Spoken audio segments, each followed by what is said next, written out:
The Louie Tee Network is powered by MusicHead University. MusicHeads, classes in session.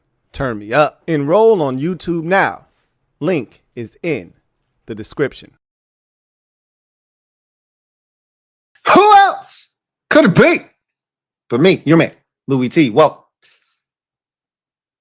to the Command Post Game Live. Commanders fall 31-0 to the Minnesota Vikings. 8-game losing streak, longest in the National Football League, currently held by this Commanders team. We've sunk into new lows and depths of disparity that we didn't even know was achievable after the high of last week's near win that had us feeling so good about not being lost anymore. Anybody got a damn map? Anybody got a map? Can anybody read the goddamn map? GPS, anybody? Because, oh, you best believe we are mother effing lost again. I think we should have made a left back there. I think we should have made a left. But we are definitely lost. Oh, no, we're lost again. This game today set us back an entire month. It set us back a month. All of the goodwill, all of the momentum built from last week and getting Jayden back and getting Noah Brown back and feeling like the offensive line was a pillar. And I still think the offensive line is going to be really good. But feeling that the offensive line was a pillar, and the first time we've seen this team healthy since week 2. And, oh, man, DQ's defense, they're not fixed. No one ever said they were fixed. They're just coached better, right? Less talent, way less talent. Coached better, though, right? All this momentum and goodwill, and we may have lost the game, but we're not lost anymore. All of this shit had me feeling good going into today's game. As a matter of fact, I was talking crazy. I was like, oh, no, we're going to snap this losing streak. And I had butterflies in my stomach. Jayden was back. I'm feeling good. Oh, man, let's go out here and get this dub, man. And then in one fell swoop, in 2.5 quarters of football, in a mere hour and a half, after me having butterflies in my stomach at 1:01 p.m., by 2:31, I was feeling like I did a month ago. I don't want to see Jayden no more this season. Are we going to have to fire Dan Quinn's ass after 12 straight losses? I'm asking irrational questions. That's not happening, nor should it, but it's a real question because this team could lose 12 games in a row. I never thought I would be. We literally changed spots. We switched bodies with the Bears. We're the 2024 Chicago Bears. This is unbelievable. My brain can't compute. We're not going to win another game until week 18 like the Bears did last year. They literally hexed us. We're literally the Bears from last year. What's the movie with Mary-Kate and Ashley? The twin movie? We all seen the shit. They just remixed it not too long ago, right? We switched places. Unbelievable. We literally, in an hour and a half today, turned the clock back a month. We took a step back, and it took us back to November, when we were losing every game by 3 touchdowns or more. We were questioning Cliff. We were questioning DQ. We didn't want to see Jayden anymore. We couldn't stay healthy. All we did was we reverted back to November. Be careful what you ask for. You just might get it. Zach Ertz's career is done. You wanted Ben Sinnott. You're going to get him. Now they can't hide. I said, stop lying. Stop lying in my face, bro. Tell me the truth. Tell me the truth. I can handle it. I'm a big boy. I can handle it. You can't lie now. You can't hide behind the excuse of, well, he's just behind a potential Hall of Fame tight end, man. But Ben Sinnott's doing all the things we like. Okay, Well, now Ertz has been removed from the equation. We were just talking about a week ago whether Ertz should be back after a 10-catch, 100-plus yard performance. That's dead now. Ertz's career is done here in Washington. That man was boo-hooing. My heart goes out to Zach Ertz. He was a warrior for us, man. I hate that Mariota ended that man's career like that. Bullshit ass throw. Putting that man at risk like that. I hate it. I hate it. Because it wasn't supposed to end like that. It was supposed to end on his terms when he decided he was done. Not like that. That's bullshit. But this is what we wanted. You didn't want it like that. None of us asked for Zach Ertz to get hurt. I'm not putting this on y'all. I'm just saying, be careful what you wish for, because it don't matter how you ask for it. You asked for it. You wanted Ben Sinnott to get an opportunity. You didn't say how. You gotta watch what you say. Words are powerful. We asked for it. We're going to get it now. And if Ben Sinnott is still behind John Bates, still behind Colson Yankoff, and he still can't get targets down the stretch of this season, you got your answer. Now there's no excuse. We went from we're no longer lost, we're not lost anymore, to man, we are lost again. Anybody got their GPS? Your Wi-Fi working? Because I got no signal, man. Does anybody have a map? Does anybody know how to read the map?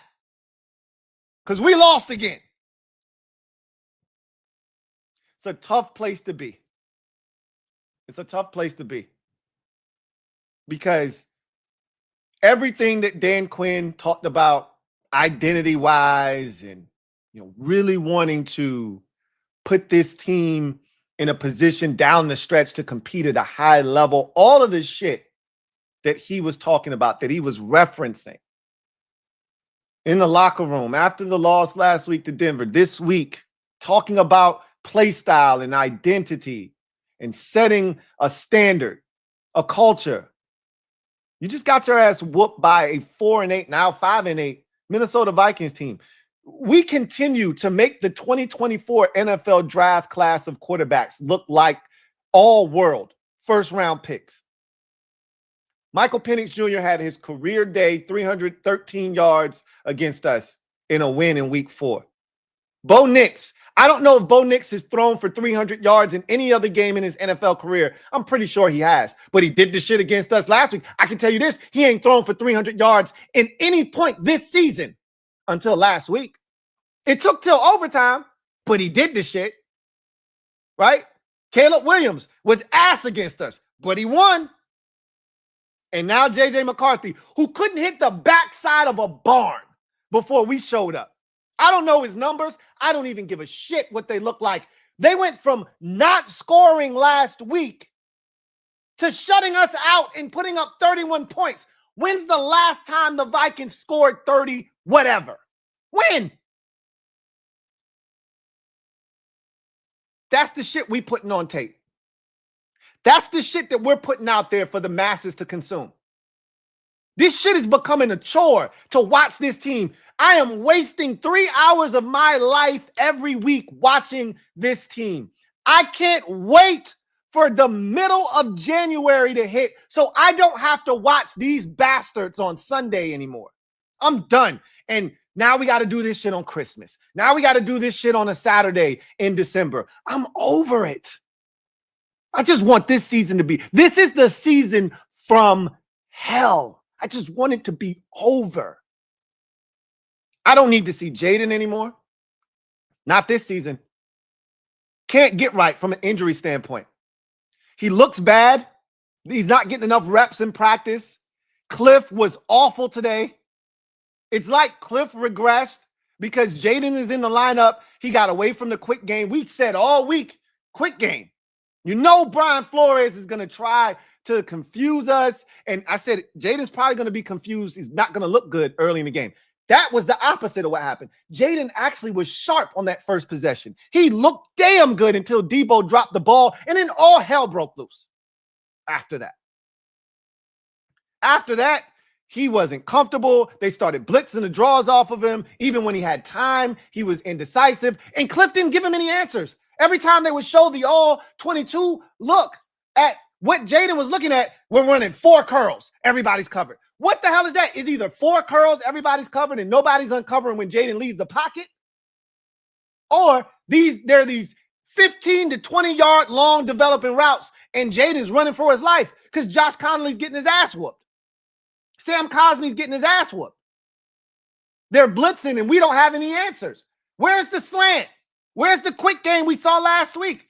And for the life of me, will anybody just listen to me sometimes? Not all the time. Just listen to me sometimes. What did I say? Don't throw a wide receiver screen to Andrew Van Ginkel's side. Did I not say that shit? Please, somebody tell me that I didn't say that. Please, somebody tell me I was dreaming and I didn't actually say that out loud. Because I'm pretty sure I just sat here 2 days ago and said, do not throw a wide receiver screen to Andrew Van Ginkel's side. I watch football. Cliff looks like he ain't slept in a week, and you still threw the goddamn wide receiver screen. And I'm pretty sure Jayden probably checked to it. Just like he checked to that play on the first possession where he threw that dot on the 3rd down. But still, Cliff looked like he hasn't slept in a week, and this is what you come out with as a game plan? This is the best you got? Debo's running out into the flats, doesn't even know the ball's coming to him. Ball hits him right in the damn chest. As of right now, I'm off the Debo Samuel bandwagon as well, okay? Now, if you're taking a little bit of a hometown discount, I always like a good deal, all right? Your man Louie Tee loves himself a good deal. So if you're going to take a nice percentage off of what you're going to be able to command on the market, I'm listening. You got my attention. But if you're out here looking for upwards of 18 to 20 mil a year, you can go. Because I told y'all when we traded for Debo, I said, Debo going to drop the ball sometimes. It's not a lot, but he's going to drop it every now and again. His drops have been back-breaking this season. They have been some of the most destructive drops at the beginning of games before some shit could even get started. Debo kills it. The Chiefs drop was massive. We could have won that game that night.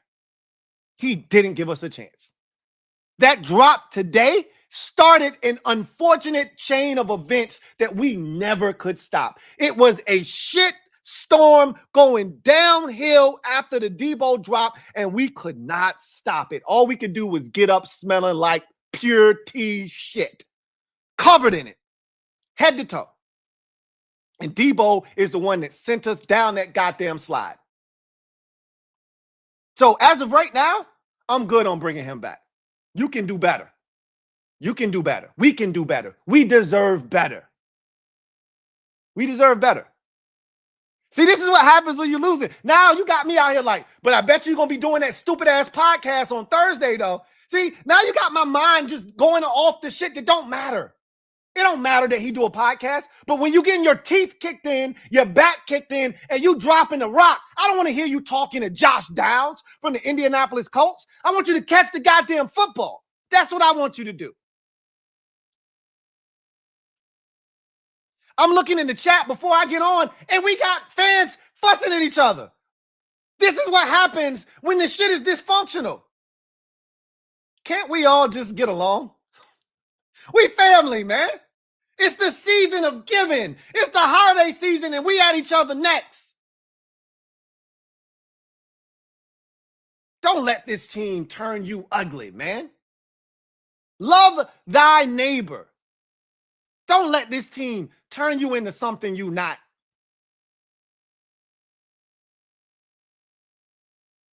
This team is an embarrassment right now. And we've talked about this. The injuries have made a mockery of our season. I'm aware. Okay? I'm aware. You don't have to tell me as if I don't know this. I already know. Okay? But there's no excuse. None. There's no excuse for the product to look this way. I don't care if you're playing third and fourth stringers, which we are. Antonio Hamilton Sr. was on the field for us today. We're playing third and fourth stringers. I'm aware. I don't care. You're not supposed to look this way. You're not supposed to look this way. You want to know why Mikey Sainristil can't play outside? Did you even see Mikey on the screen? It's 3rd and 7, and Mikey Sainristil isn't even in the picture. The man is off a gajillion yards because he's afraid to get beat over the top. We couldn't take away J.J. McCarthy's first read because we weren't even on the screen to take away the first read. Mikey is still having PTSD flashbacks of getting run by Nick Westbrook-Akine last year in week 13. He still ain't recovered. You think he's finna come up here and try to get in Jalen Nailers? They call him Speedy Nailer. You don't think Mikey knows that? And you want to play him outside? Mikey better figure this shit out in the slot because he can't go out there. It's not safe. It ain't safe. It ain't safe. It ain't safe. It ain't safe. He can't go out there.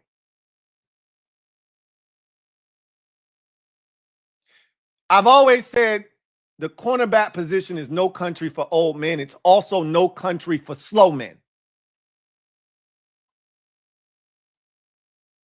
He can't go out there. He ain't about that life. It's a lot fundamentally wrong that you can't fix until the season's over. I'm not tripping about any of it at this point. I just thought we were going to finish this season with respect and dignity. Oh, silly me. You know, I had fans going out of their way to hit me up to say, Louie T, something in the air. I'm telling you, I just think we're going to win the rest of our games. We could still win the division. I said, stop that, Aki, before I send shots to your body. Don't come to me with no bullshit. I had to stop. Had to stop them dead in their tracks. Don't bring that shit to my doorstep. I watched this team this year. You're not going to talk me to death. Keep that barbershop talk at the barbershop. Keep that shit away from me. I at least thought we were going to be competitive the rest of the season. I kept saying, if Jayden finishes the season, I didn't know he wasn't going to make it out of the first game he came back in. At least it doesn't seem serious. I think DQ overcorrected from what he did against Seattle. He wasn't going to make that mistake again. I bet you if we were a good team and this wasn't the season from hell, Jayden could have gone back in the game. But why? You're getting your doors blown off. You suck ass. And there's no reason. You've already done it once. You can't afford to do it a second time. Now we've got to question whether or not we need to put this man on ice. For all of those out there that kept saying, oh, you must be crazy. If you don't play Jayden Daniels, he needs all the reps he can get. Where's that crowd at? Y'all need to step to the forefront. Because I'm back to where I was a month ago. I might over time have come back around like, maybe I was tripping. You know, maybe I got it wrong. Maybe I wasn't seeing the world correctly. Maybe I was the foolish one to think that he shouldn't play again this season. I mean, if the guy says he's healthy and they say he's healthy, I mean, he should be out there then, right? Hell no. He looked uncomfortable. The brace was all over the place. You could clearly see he was in discomfort. After he stiff-armed Jonathan Allen, he wasn't comfortable the rest of the game. And then that's a hell of a push he took on that interception. And what are we doing? Like, I don't want Jayden Daniels with any type of brace on. Knee, elbow, none of it. When I see Jayden Daniels the next time, I want this man completely healthy. I don't want us talking about any limitations. You know, can he do this or when I see him the next time, which should be in 2026, I want to see this man in all of his splendor. I want him taking the reps in practice. And I want to be able to see this man playing with the guys that's going to be out there on Sunday. He didn't look good today because, again, the theme of the season has been he ain't been healthy. Jayden Daniels, I can't stress this enough. He is a guy that is predicated off of getting reps. Which is why he does the VR training. He does all of that stuff because he is a repetition guy. Repetition, repetition, repetition, repetition. He hasn't been able to do that this year. At any level, with any of the guys that's going to be out on the field, it clearly has affected his play, his confidence, what he's seeing, all of it. Even when he had time today, the only time he looked comfortable was the scripted plays. That was it. That first possession, he was dialed in. After that, it all went to hell in a handbasket. Cliff wasn't good today. Like I said, there was no answers. And everything we saw from a quick game perspective last week with Mariota in the lineup, it's like Cliff just reverted back to, well, Jayden's in now, so we can start running that deep shit, all our deep concepts, and we can have Jayden back there patting the ball. We're not going to get it out of his hands quickly like we did for Marcus last week. I will say we did get under center. That was nice. But Cliff got cute again. We got down inside the 3-yard line. And part of the reason we were down there was Chris Rodriguez running the football effectively. We get down there 2nd and goal from like the 1. And we want to go into the bag of tricks and try to throw the ball to the tackle. Hey, Cliff, come here, man. Come here. Isn't that cute? Come here, Cliff. Isn't that cute? But it's wrong.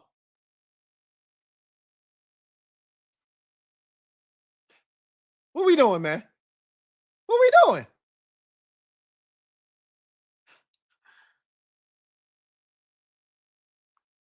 This game was a quick reminder of why this season has been what it's been.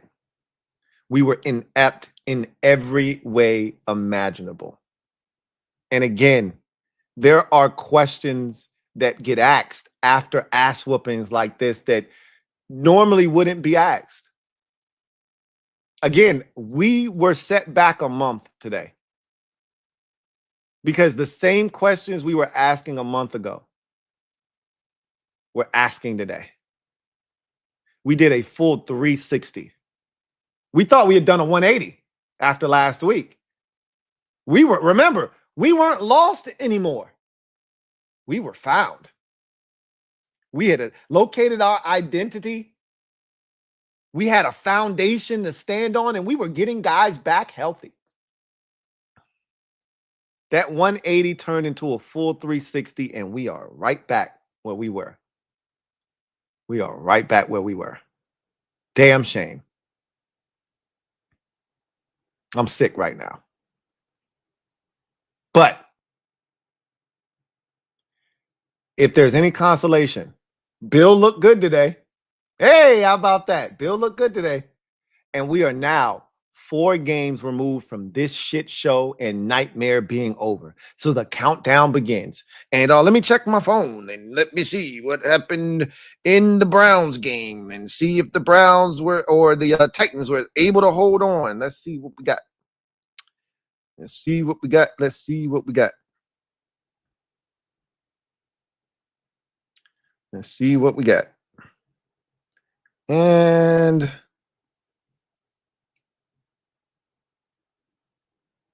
the Browns Titans held on. All right.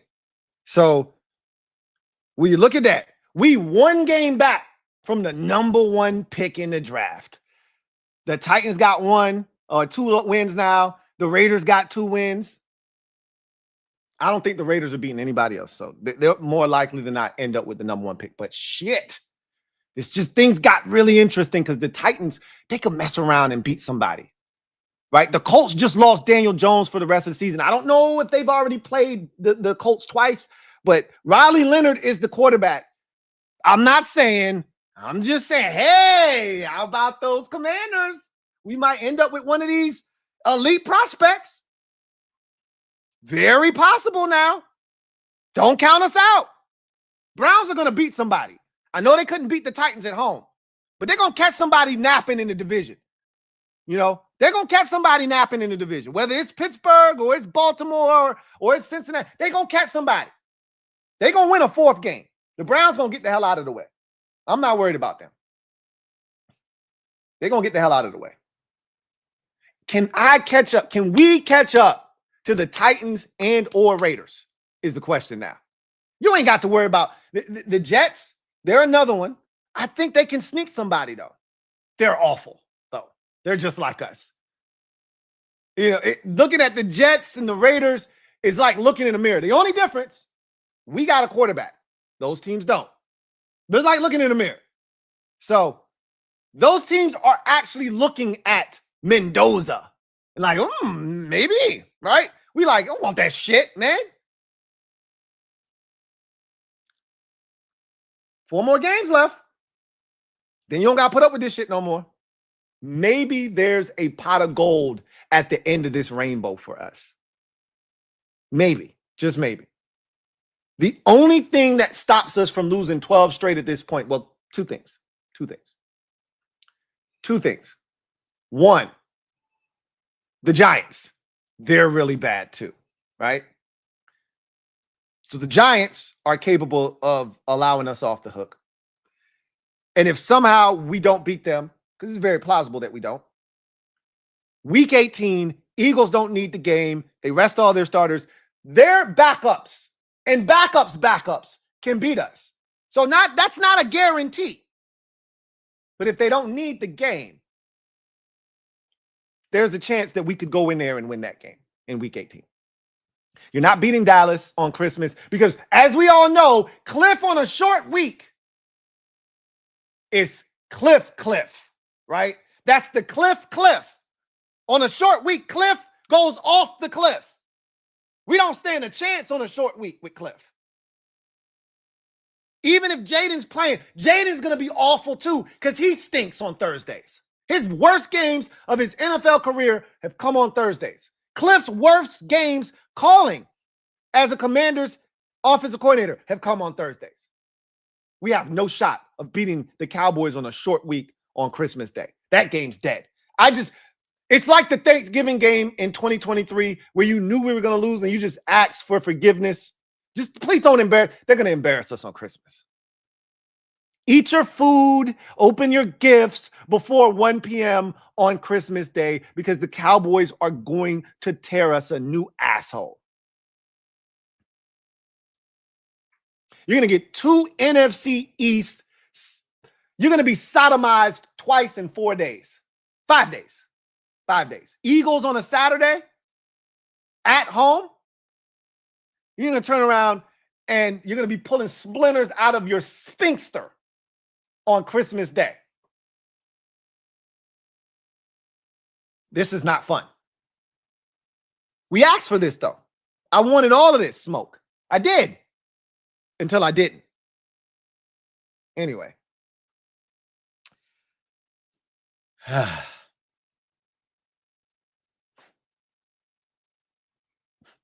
What did we do? What could we have possibly done? What could we have possibly done to piss somebody off this bad? They got my man Zach Ertz getting carted off, crying. Jayden was in the blue tent crying his eyes out. What did we do? What did we do? Who did we pick? I know what we did. Why are you asking retardville USA questions, bro? You already know the answers too. You already know why. Stop asking. Let's get to the skill game. Brought to you by Sleeper. Come back on the other side. We'll get to the comment section and see what you guys have to say. The skill game brought to you by Sleeper. All right, so Sleeper is a fantasy sports and real money gaming app that focuses on bringing people together through sports and gaming. Sleeper has become the fastest organically growing fantasy platform in the world with over 10 million active users in 2025. If you're not one of them, here's a chance to become one by simply clicking on the link in the description of this video. That'll take you to where you can download the app. Make sure Sleeper's available in your area. It's available in over 30 states. Once you verify that you are who you say you are, Sleeper is going to give you $20 free.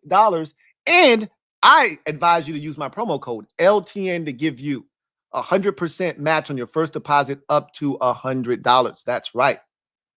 I say you max it out. You only get to do it once. Put in $100. They're going to give you $100 to match the $100 you put in. That's $200 plus the $20 they gave you for becoming a family member. That's $220. Now you can really do some serious damage on this app. And then we got a new promotion in December where we're putting picks together, right? We're putting together a ticket. And just like the Commanders, I'm on a massive losing streak. And I don't know when this shit. You guys are supposed to help me in this losing streak, right? So anyway, we putting these tickets together. You guys are supposed to tail my ticket, go on to the Sleeper app, put those same picks in, submit your picks, take a picture of it, send it over to the email, the proper email. So this was what we put together right here, right? C-Rod for 41.5 yards. We knew he was going to eclipse that because he's been running well. 52 yards for him. Jayden Daniels, I said, they're not going to have any designed runs for Jayden. I can't see him eclipsing 8 runs on the day. So that was a big one that I was pushing for everyone to do.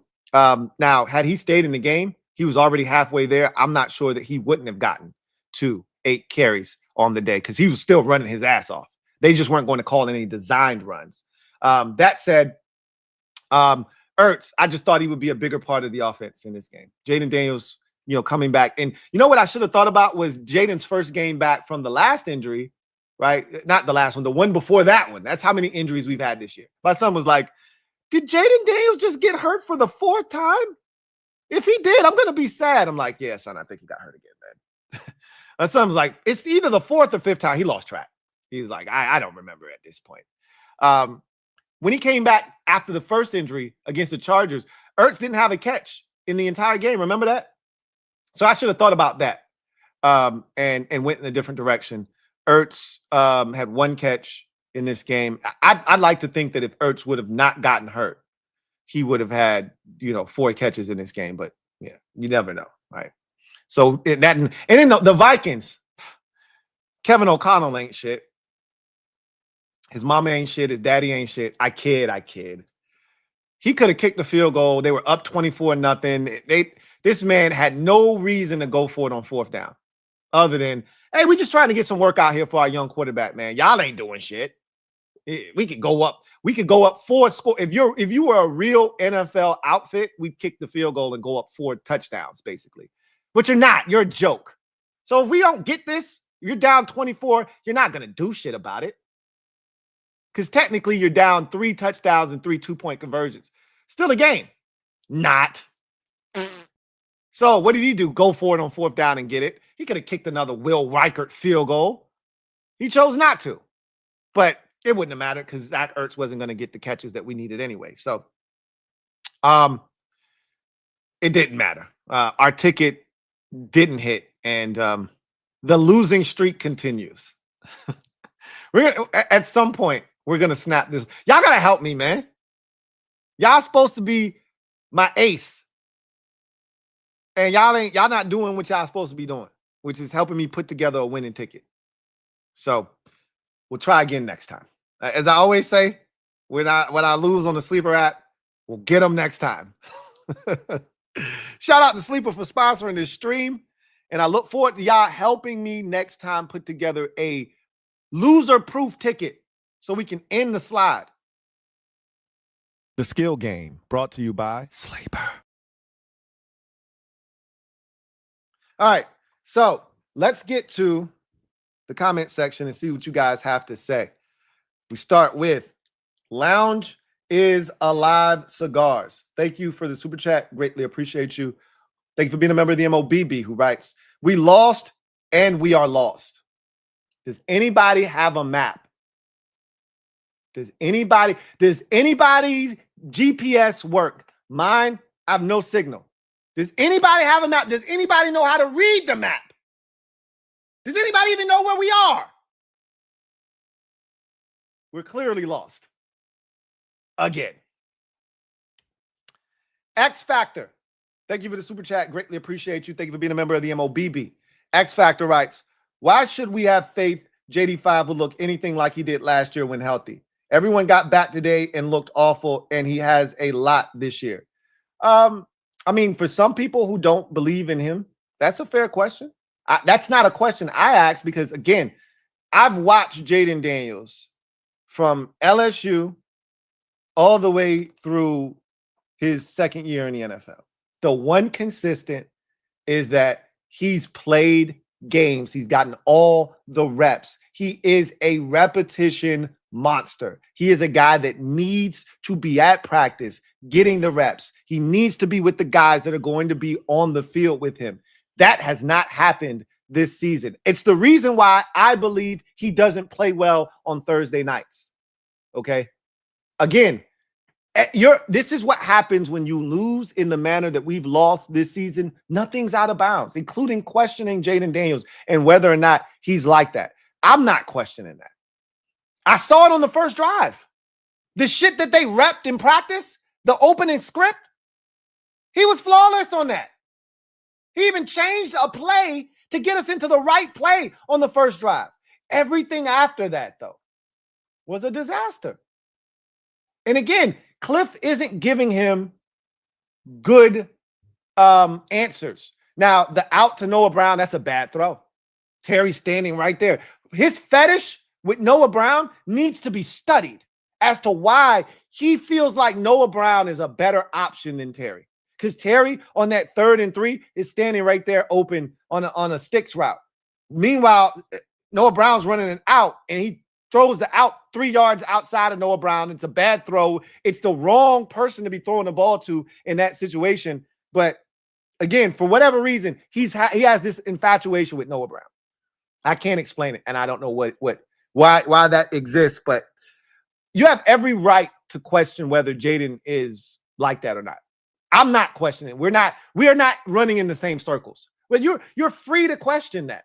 He has not played well this season.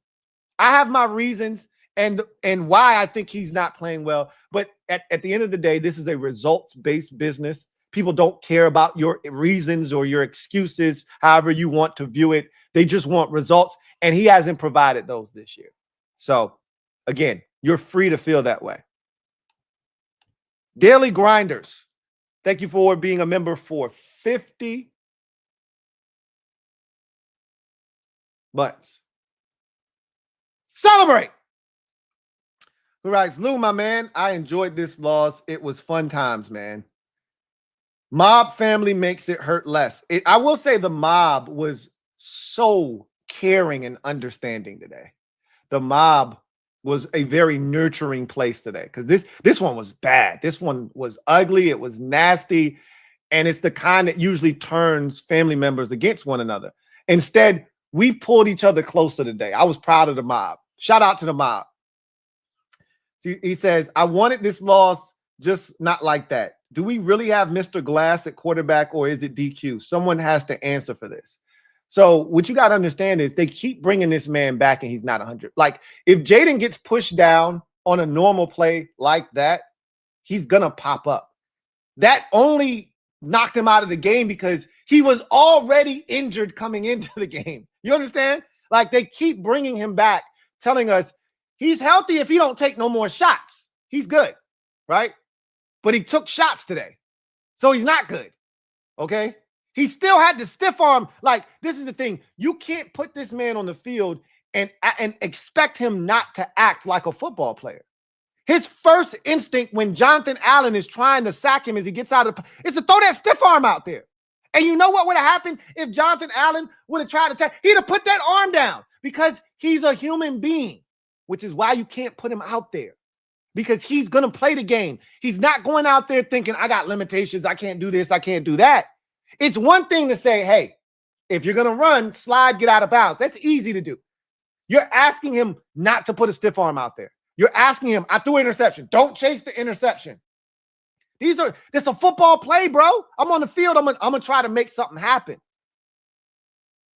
This is why you have to protect him from himself at this point. This is why you have to protect him from himself. So yes, if I were blaming someone, I would blame Dan Quinn, because And again, I don't want to beat Dan up. I don't want to beat him up because at the end of the day, he needs reps. He does need to play. I don't think anybody's doubting that. He does need to play, but at what cost? And that's the conversation. I think that's the delicate balance that you're trying to find is what's too much. And I think we've done too much now. I think we just need to go ahead, put this man, because again, I don't want him wearing any kind of brace of any kind. The next time I see him, I want him totally healthy. I want his mind clear. I want his mind sharp. I want him to be physically, spiritually, mentally sharp and healthy. And he's not that. He even talked about mentally how tough it's been this season to keep getting injured and to have to. He's never dealt with this. He's never dealt with this before. Terry never dealt with this before. This is a season from hell. J-Duz, been a member for 35 months. Writes, I'm 34. I don't think I will ever see a Super Bowl. Relax, J-Duz. You're a prisoner of the moment. It feels terrible right now. I get it. Look, you're 34. You're young. You got a lot of football ahead of you. God spare life. You'll be fine. Okay. I still believe all of the pieces that we need foundationally to get this thing on track and in the direction it needs to go is here. General manager, head coach, quarterback. I still believe in all of them. Again, you don't want to make rash decisions in a lost season that's out of your control. This season, trust me, and I think we could all speak to this. This season would not have gone the way that it's gone if we were completely healthy, or like you're not going to go completely healthy through an NFL season. Okay, just take half of the guys you took from us. This season doesn't go the way that it went. But to take all of the guys, no one's missed more games to injury than us. So again, I can't look those guys in the face and say, you can't come back based off of a season that things happened outside of your control. Did they make this season worse with some of their decisions? Sure, they did. They exacerbated the problem, right? Did Adam Peters do enough at the receiver position this offseason? No, he didn't. And did he make it worse by not finding a way to sign Kendrick Bourne? Yeah, he did. He exacerbated the problem. Could he have done different things this season? Sure, he could have done different things. But he did what he did, and we are what we are. Could Dan Quinn have done some different things? Sure, he could have. Should he have kept Jayden Daniels in that game against Seattle? No, he shouldn't have. But he did, and what happened, happened. They exacerbated a situation that was already bad. So I'm not going to kill them for this season going the way that it's gone. I'm just going to look at this as a lost season, understand that everybody needs to hit the reset button. Quarterback, head coach, general manager, everybody involved. Staff, players, everyone. Fans alike. Everyone needs to hit the reset button. You literally, I've said this already, I'm not moving off of the spot. I've watched a lot of football in my life. I've seen this shit play out before. You are a good offseason away from being right back in the mix next year. And all of this shit that people are talking now about, oh, I'll never do this and this team will never do that. We're 4 years away from this and that. I don't know if Jayden Daniels is even good, if we'll ever see. We're literally one offseason away from being back to where we were last year. Not necessarily NFC Championship game. I'm just saying a playoff caliber team. We're going to get a last place schedule or a third place schedule. No worse than a third place schedule next year. You know, I haven't looked to see who we're playing because right now I'm over it. Who we're playing next year. We'll do that. We got plenty of time to do that. I just know that this team will be much better next year. Jayden Daniels, if healthy, I'm assuming health, right? Will play much better next year. And everybody will be much better next year. And hell, we may come away with a blue chipper when it's all said and done. Everything happens for a reason. I am a massive believer in that. Nothing happens in vain. Everything happens for a reason. All of these ass whoopings we're taking this year, you don't have to lose like this to lose a game. It all counts as one. Whether you lose by 31 as we did today or one like we did against Denver last week, it all counts as one. So I don't need this type of ass whooping in order to stack up bricks in the right-hand column. I don't need to lose 31-0. I just need, at this point, you can just lose. Lose with dignity and grace. And we can end up with a blue chipper, and this will all be worth it. Because you can't do anything about it now. Can't do anything about it now. What's done is done. We may not win another game this season. Like, that's the reality of our situation. Again, we're back to where we were a month ago when we all said, hey, we might lose 12 straight. We might lose 12 straight. Will DQ be okay if we lose 12 straight? Like, those questions are back. They're back. Terrence, thank you for being a member for 49 months. Celebrate. Who writes, Yankoff over Senate, all we need to know right there. Again, we're going to find out a lot about Ben Sinnott over these final 4 games of the season. You can't lie to us now. Either he's going to be out there and he's going to be getting opportunities. If those opportunities are going to Colson Yankoff and John Bates, we got our answer. I already think I know the answer. They've already told me all I need to know. But again, we'll see. I could be wrong, and maybe they just are inept and incapable of getting the ball to multiple tight ends in a single game. Maybe that's the case. Now that the lead dog has been removed from the equation, maybe all of a sudden Ben Sinnott gets opportunities. I just think they're going to throw the ball to John Bates now. And if it's not Bates, it's Colson Yankoff. I still don't think he's going to get the football. But again, we'll see. Shadow Striker, 789. Thank you for the super chat. Greatly appreciate you. Thank you for being a member of the MOBB, who writes, heads have to roll now. For the first time in 33 years, a team puts up a shutout the week after being shut out. Streak breakers! Mount up. Defense just as bad as before DQ. I have to say, but not enough characters. I have more things to say. Paycheck thieves. So, no, the defense stinks. The defense stinks. So here's the thing, and because me and Rio were having a spirited debate, because Rio, he said this was going to happen. He's like, this, JJ McCarthy's finna get active on us, right? And I'm like, I don't know about that. He stinks. And he was like, DQ stinks as a play caller. And I'm like, no, that's not the case. DQ has a track record of calling plays in this league. It precedes him. We know he can call plays. He doesn't have the guys. Like, if you would have given DQ what Joe Witt had at his disposal, I do believe this defense would have played a lot better this season. You can't give DQ 2 zone corners and that are playing, 7 to 10 yards off on every snap and say, hey, Drew Brees said the Commanders, this was in the fourth quarter, right? This was like with 8 minutes left. He said the Commanders have not played 1 snap of man coverage today. I mean, do you understand who our defensive coordinator is? Dan Quinn is a man defensive coordinator. That's what he wants to play. He's having to play zone on and we can't blitz.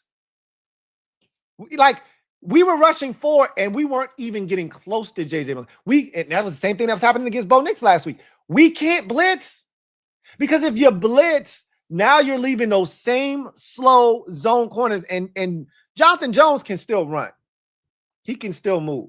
But we're so slow. McCarthy's running, and we got Sheldon Day chasing, and I'm like, this is the worst.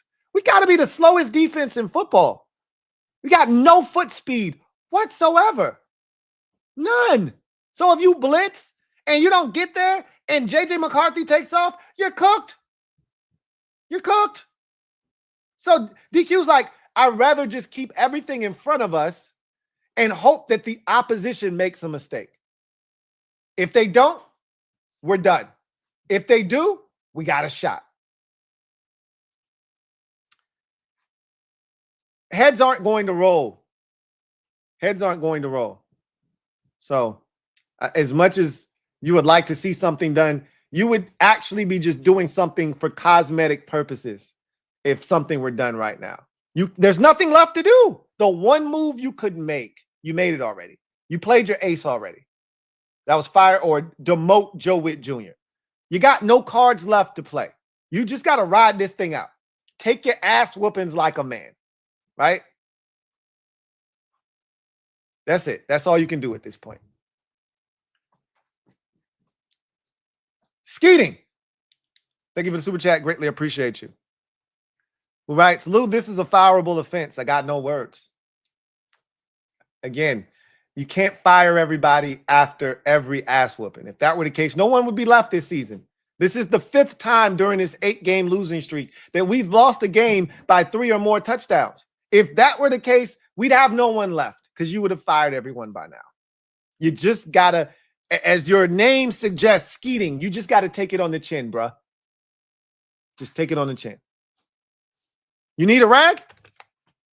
You need a rag? I think I got one in my pocket. You need a rag? Here you go. Wipe it off. You'll be all right.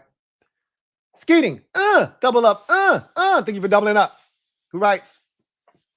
There needs to be an overhaul of OC, DC, and head coach. It's not happening, bro. And I don't like Cliff. He gets on my nerves sometimes. I can't lie. Like, just run the ball, bro. Why are you getting cute? Why are we throwing the ball to Brandon Coleman? What are we doing? Why are we not running the ball on 3rd and goal from the 1? Okay, you tried your little cute shit on 2nd and goal. Turn around and run the ball. No, we're going to throw it again. He gets cute sometimes, but even the 4th down play worked. Back of the end zone to Debo. Right? But at the end of the day, bro, Cliff is fine. Look, DQ's going to get the guys that he needs in here to run the defense. I don't know. You know what's a great question? Because I think we talked about this. DQ being the defensive coordinator next year was going to be predicated off of how the season went, the rest of the season went. And he needed to be successful. And obviously that's not the case right now. So I don't know. Maybe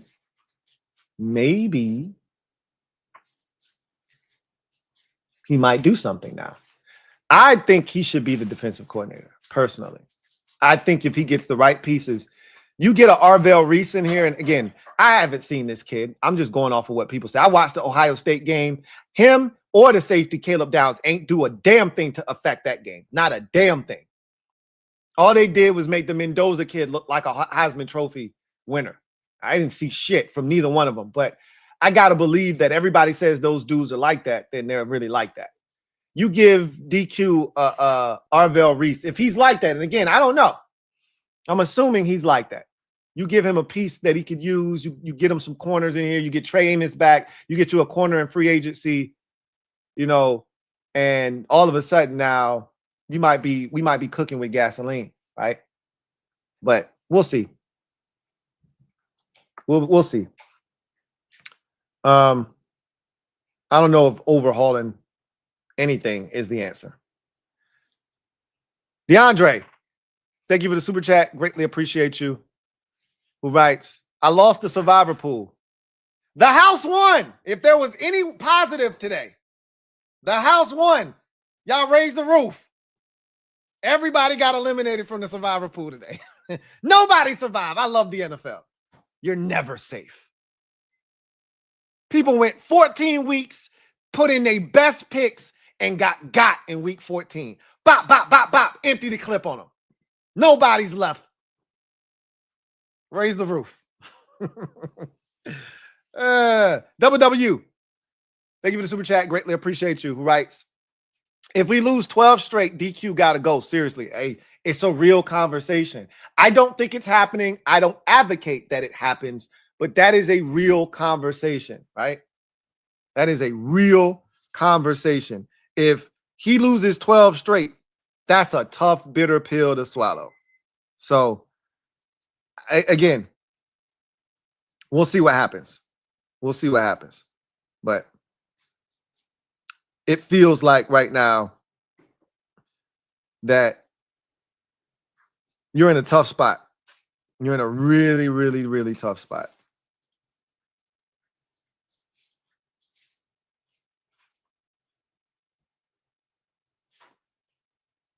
You're in a really, really tough spot.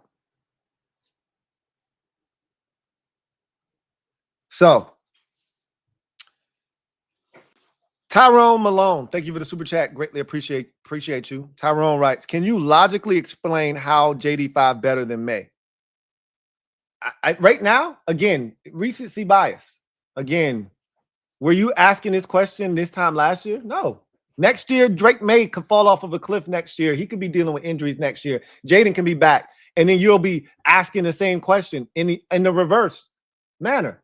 These are questions that are easy to ask right now, right? This is adversity. We're literally going through an adverse time. So if your first inclination is to run, we can't be friends. We're not running in the same circles. This is when you got to hunker down even more. This isn't the time to question if he's better than Drake May. Drake May's really good.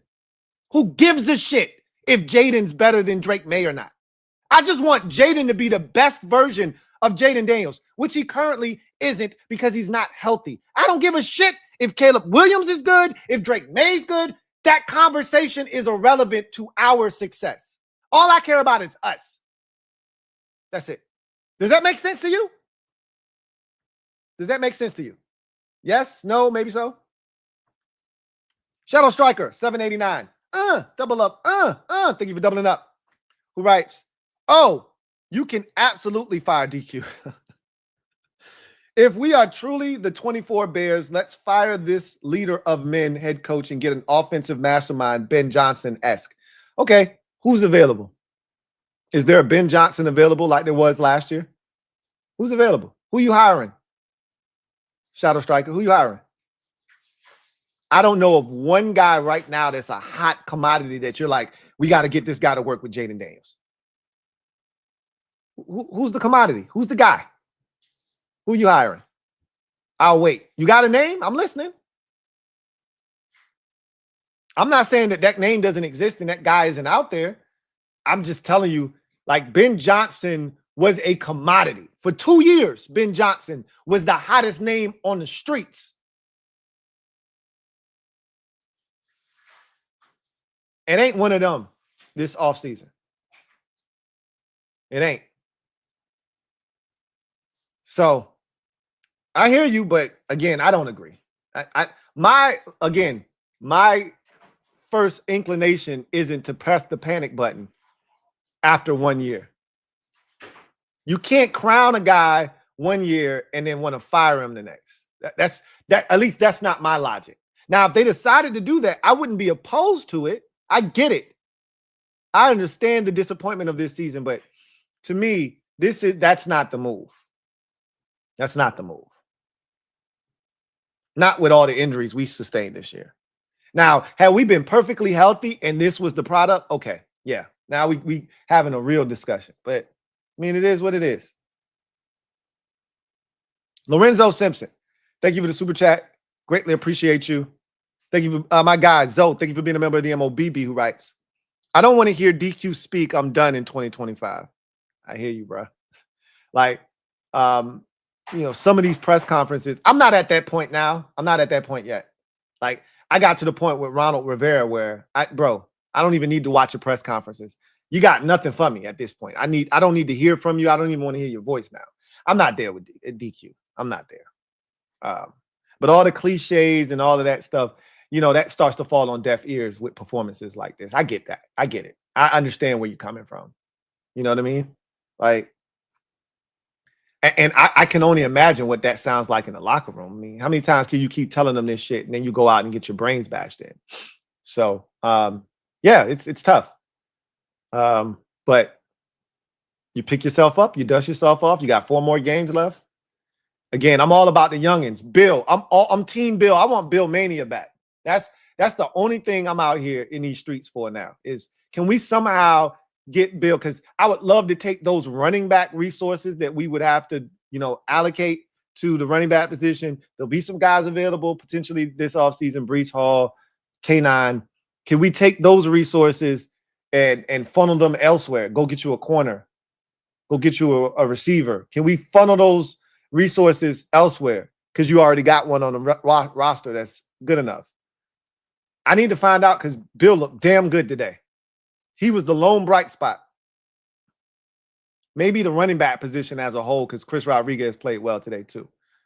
Maybe the running back position as a whole. But how many? I'm actually curious. What was the yard? I think he led us in rushing today. C-Rod might have outlasted him because he started off fast and hot. But Bill came in and he was running the rock. 32 yards. Okay, he was 20 yards less than C-Rod. C-Rod, 10 for 52. Bill, 7 for 32. So he had a really good game. And they still ain't blocking for his ass. There were 2 of them runs. He broke about 6 tackles just to get a yard. Like the shit they be doing for him is crazy. Daily Grinders. Thank you for the super chat. Greatly appreciate you. Daily Grinders, 89 writes. Thank you for being a member of the MOBB writes. Lou, I need to hear it again, bro. Oh, no. We suck again. Oh, no. We lost again. We lost. Anybody got a map? Anybody know how to read a map? We ain't got no signal. GPS is out, and we don't know where the hell we at. We like that little kid on Big Daddy in the park. Help me, I'm lost. I don't know where I am. Video channel. Thank you for the super chat. Greatly appreciate you. Thank you for being a member of the MOBB who writes, Lou, Cliff and DQ rely way too much on 5 to be Superman. I agree. Today showed the scheme isn't safe for 5, and 5 is too young to know how to protect himself yet. This team really needs a new offensive mind. I don't necessarily disagree with anything you just said. I don't like Cliff's reliance on 5. And I think I've said this before in other facets. I don't know if I've said it in this facet necessarily, but I'll say it now.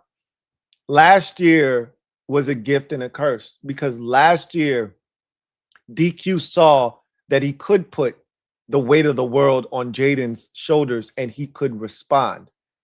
And it's led them to believe that they can do that even when this man is hurt and needs to be able to rely on the run game and others around him. They're still operating as if it's Jayden from last year and he can move mountains and he can do any and everything. And to your point, and I remember Candy saying this, on the program on Seawall Wednesday, she's like, I'm uncomfortable with this organization's reliance on Jayden. They rely way too heavily on one person. And when you do that, you can have this type of result. So I don't necessarily disagree with you. Today was another day where I felt like Cliff abandoned everything that worked a week ago and said, oh shit, 5's back. All right, let's turn it up. Let's start running all those deep ass concepts. Let's have him holding the ball back there all day. I'm not going to give him any answers against the blitz. Like he didn't know. Like this reminded me of Eric Bieniemy against Wink Martindale back in 2023 when we acted like we didn't know what blitzes were coming. Like we didn't know we were about to get the draws blitzed off of us. And we just showed up like, hey, Wink don't blitz. And then we act like we had never seen a blitz before. Like they came off the same left side with the same blitz 3 plays in a row. And you would have been like, you ain't going to throw a slant behind that. You ain't going to throw a receiver screen, or you're not going to do something quick behind it, or you ain't going to just run a go ball behind it. Just F it. Y'all going to blitz like that? One-on-one with your corner out there? I'm going to go to Terry. F it. Terry down there somewhere. We just not going to do none of that shit. Okay. All right. Barrett Downing. Been a member for 51 months. Celebrate. Writes, every team gets a get right win versus us. Shaking my mother effing GD head. Yeah, man. Yeah.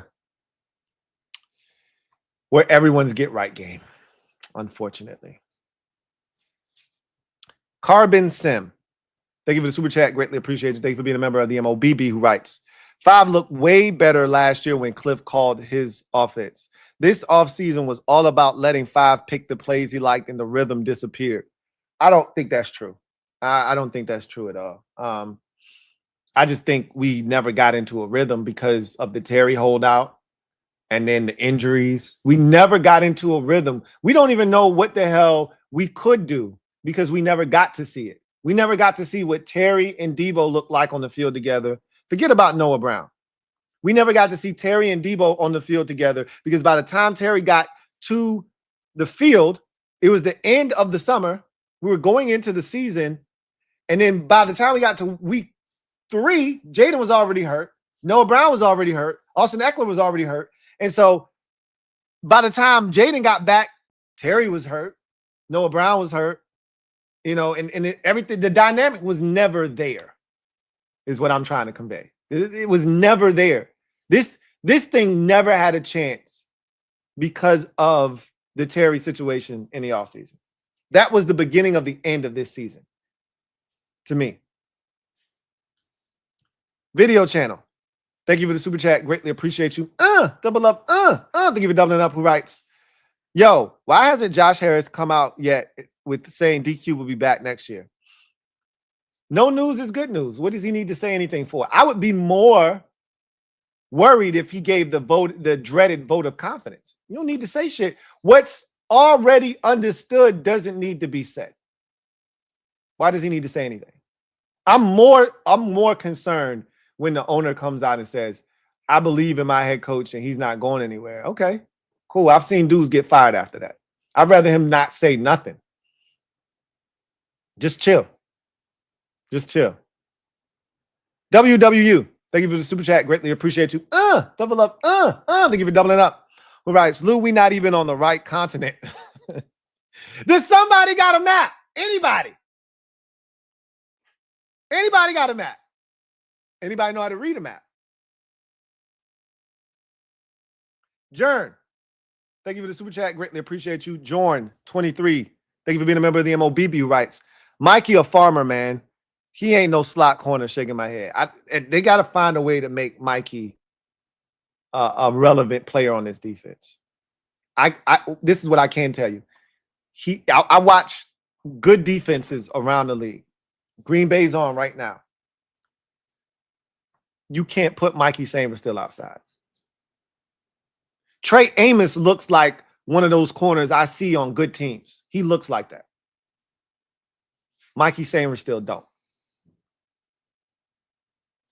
We need Mikey to be a nickel. If Mikey can't be a nickel, Mikey can't play.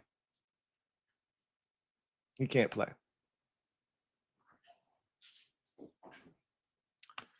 Ethan Dykes, thank you for the super chat. Greatly appreciate you. Thank you for being a member of the MOBB, who writes, DQ must have had the map upside down. Maybe he did. I don't know.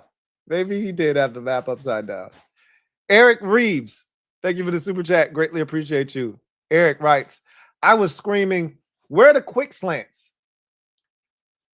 We went from utilizing the hell out of them last week against that Denver Broncos defense, which was really good and somewhat aggressive, to not utilizing them at all against this Brian Flores defense. I just don't understand. He's like, where are the go routes on the blitz side to Terry one-on-one? It's not hard. Cliff makes it hard. I don't understand why we can't. And you know, with Flores, he'll show you blitz and then drop out. And so there's definitely some risk in that. You think you're getting cover 0 and he drops into cover 2. And now what you think you have, you don't. But I'd much rather try my hand at that than to just go in blindly and just F it, which is what it felt like. There were no answers for Jayden on those blitzes, none whatsoever. The original dream, thank you for the super chat, greatly appreciate you, who writes, Dan Quinn is on the hot seat. Again, I can't make this stuff up. When you lose the way that we've lost this season, when you lose this many in a row, it's hard to validate someone's job security. It's tough. It's tough. I asked this question over a month ago because I could see a scenario where we could get to a point where that really would be a conversation. I never thought we'd be here actually having this because I thought we'd win a game by now. Personally, I thought we'd beat Miami, we'd beat Minnesota, we'd beat somebody by now. I thought we were going to beat Seattle. So I thought we were going to beat somebody on this road. Never did I think we'd be here 8 games straight now without a win, with 4 left, staring 3-14 squarely in the face.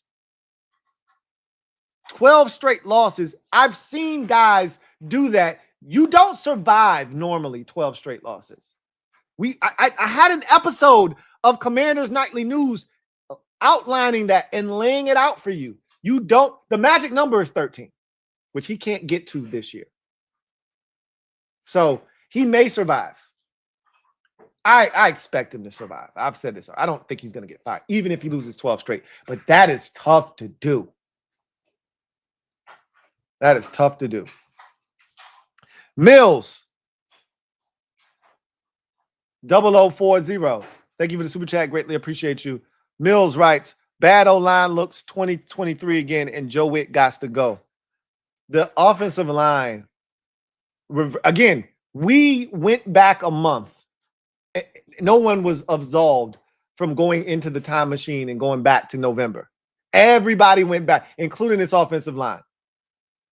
The offensive line went back to November as well. Jayden was under siege like nobody's business in this game.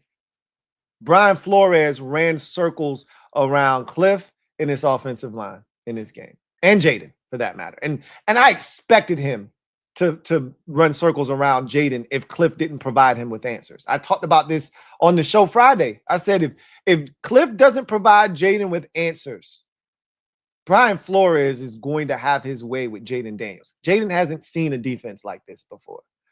And what happened? Commander Cole, thank you for the super chat. Greatly appreciate you. Thank you for being a member of the MOBB, who writes, I'm so effing frustrated. I want to break something. Don't do that, Commander Cole. Don't do that. Don't let this team get you to the point where you're destroying perfectly good goods, okay? Yeah, we're all frustrated. This sucks. It really, truly does. This sucks. But there's a world that we exist in here in which all can be fixed and forgiven if things are done in a really good manner this offseason. As you sit here on December the 7th, you're pissed. You deserve better. I've said this already. We deserve better. You deserve better as a fan. We don't deserve this. We made a deal with the devil. Now we have to pay. He's come to collect. You made a deal with the devil. Now you have to pay. And this is our penance. We have to pay. Don't break anything. Wrath of God, thank you for the super chat. Greatly appreciate you. Thank you for being a member of the MOBB, who writes, well, Lou, I have been holding back because I don't want you to disown me. But let me be clear. I love JD5. I think he will be excellent QB. but I wanted to be the first to say I wanted May because of injury risk. Dirty hit Ertz. And again, I'm not here to play the Jayden Daniels Drake May game. That doesn't help us, right? I'm not here to play that game. They made a decision. They took the quarterback that they thought was going to help this team. He took us to the NFC Championship game in his rookie season. I have no regrets on what they've done. I said that I thought Drake May had the highest ceiling of anyone in the draft. I have since walked that statement back, not because Drake May doesn't have a tremendous ceiling, but because Jayden's ceiling is a lot higher than I gave him credit for. You can question whether or not he can stay healthy. You look at his frame, and it suggests that he may not be able to withstand an NFL season consistently throughout his career. I just beg to differ. The man's been playing football his entire life, and this is the first time he's really, truly been hurt. He's got a wiry frame that allows him. These have been freak situations.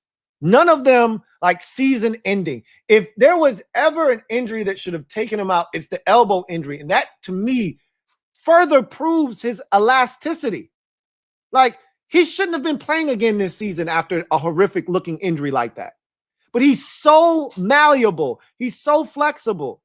I think the opposite. I don't think he's going to be injury prone. I just think it was a bad run of luck. He got swept in this season where we had to pay. Again, you made a deal with the devil. You got to pay. And he wasn't absolved from that.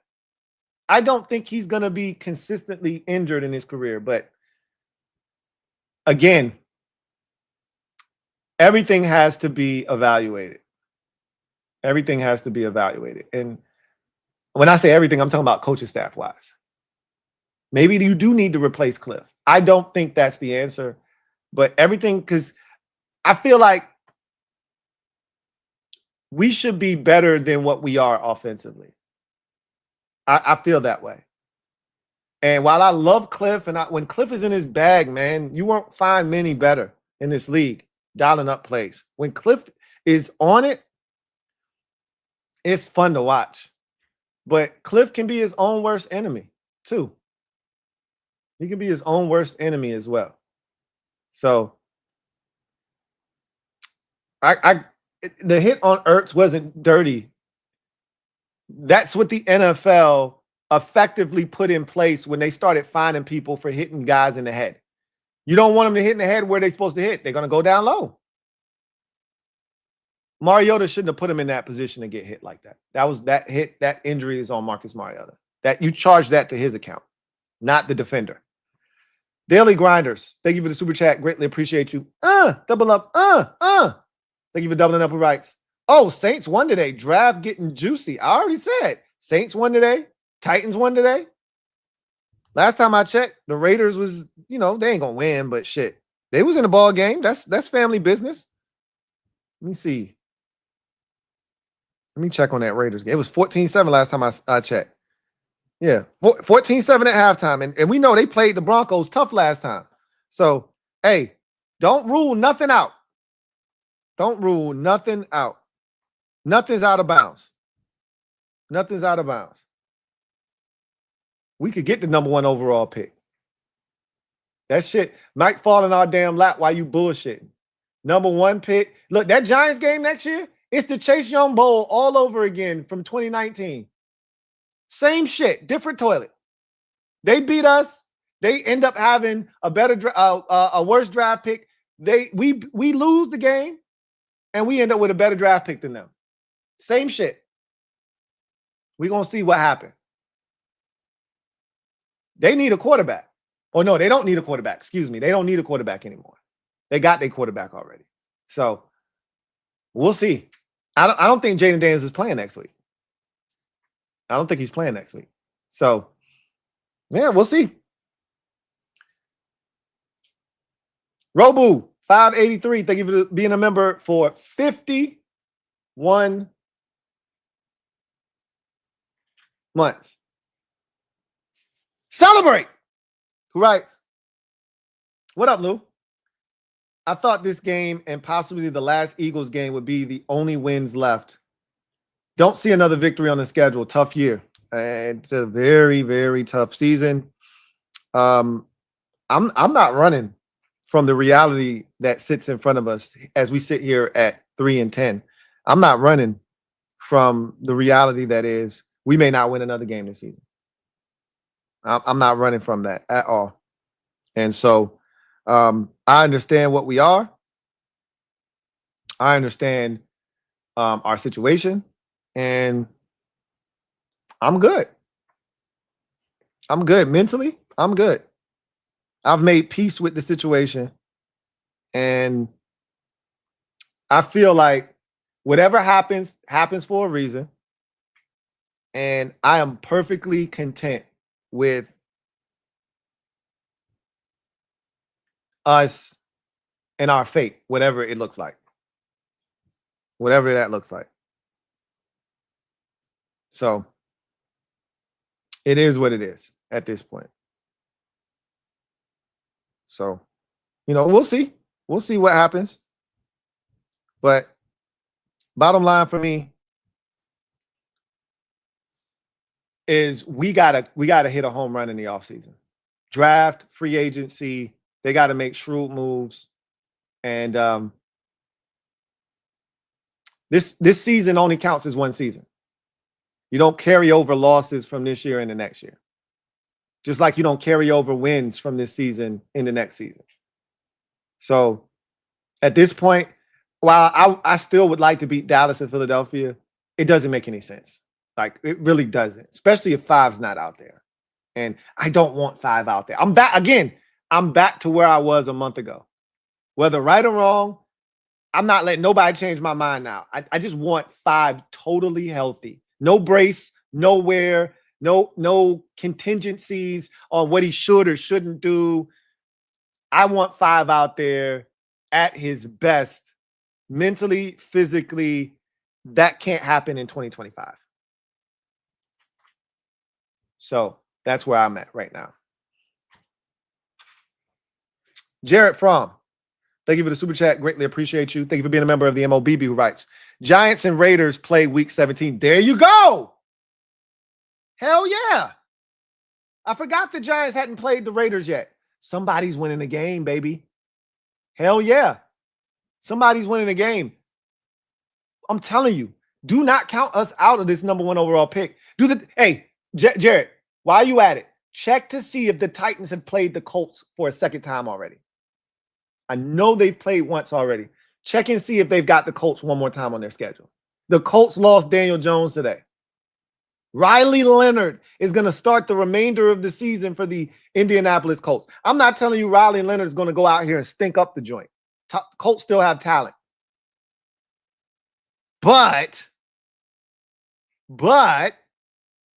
all bets are off. John Week, thank you for the super chat. Greatly appreciate you.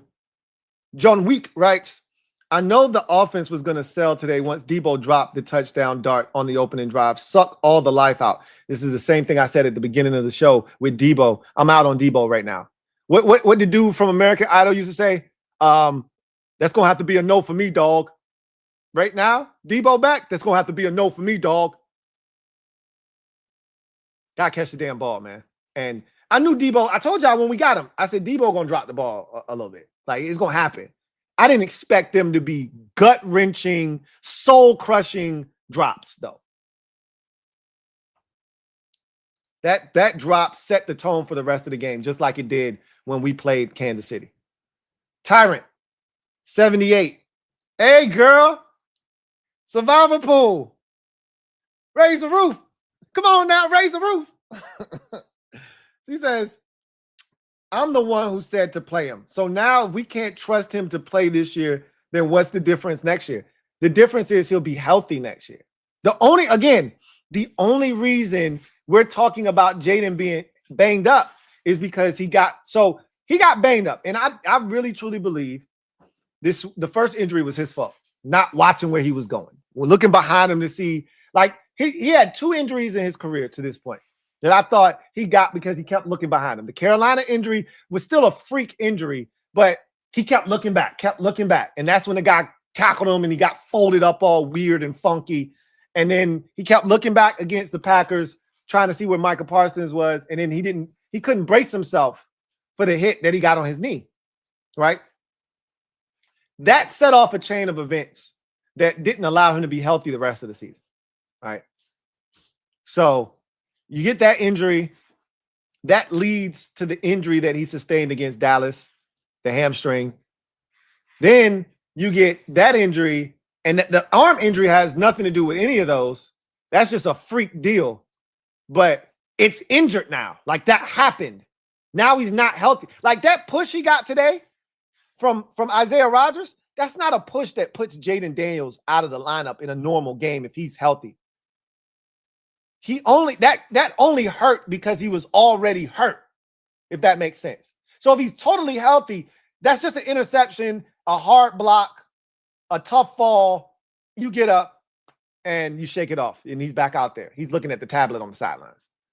So the difference next year is he'll be totally healthy. You get to start with a clean slate. A clean slate. That's the difference. You're not worried about, well, damn, he got a knee brace on. No knee brace next year. Well, damn, he got an elbow brace. No elbow brace on. Let's just go play football. Let's just go play football. How many times I got to watch my GOAT pulling the damn arm brace back up after he tried to stiff arm Jonathan Allen? I don't want none of that shit. No bulky braces. No thoughts in my mind of I got to protect this. I got to do. No, let's just go play football like you used to. That's it. That's the difference next year. Rosario Satara Pileski, thank you for the super chat. Greatly appreciate you. Thank you for being a member of the MOBB, who writes, I'm done with the GM and all the coaches. Uh-oh. If Russ is, if Russ is pissed off like that, yikes. We've hit a new low. Jayden deserves better. It starts with the GM and then the offensive coordinator. Lastly, we need a new head coach and defensive coordinator. We lost the season in the draft and the offseason. Wowzers. When my guy Russ is talking with that kind of energy, yikes. And I sent my best agent to the game today. My best. And we got smoked. That's the kind of year it is. That's the kind of year it is. JLG 993. Thank you for the super chat. Greatly appreciate you. Thank you for being a member of the MOBB, who writes, this isn't the stream to defend Cliff, but is there any grace for all of the injuries on offense? The man doesn't know who's playing from week to week.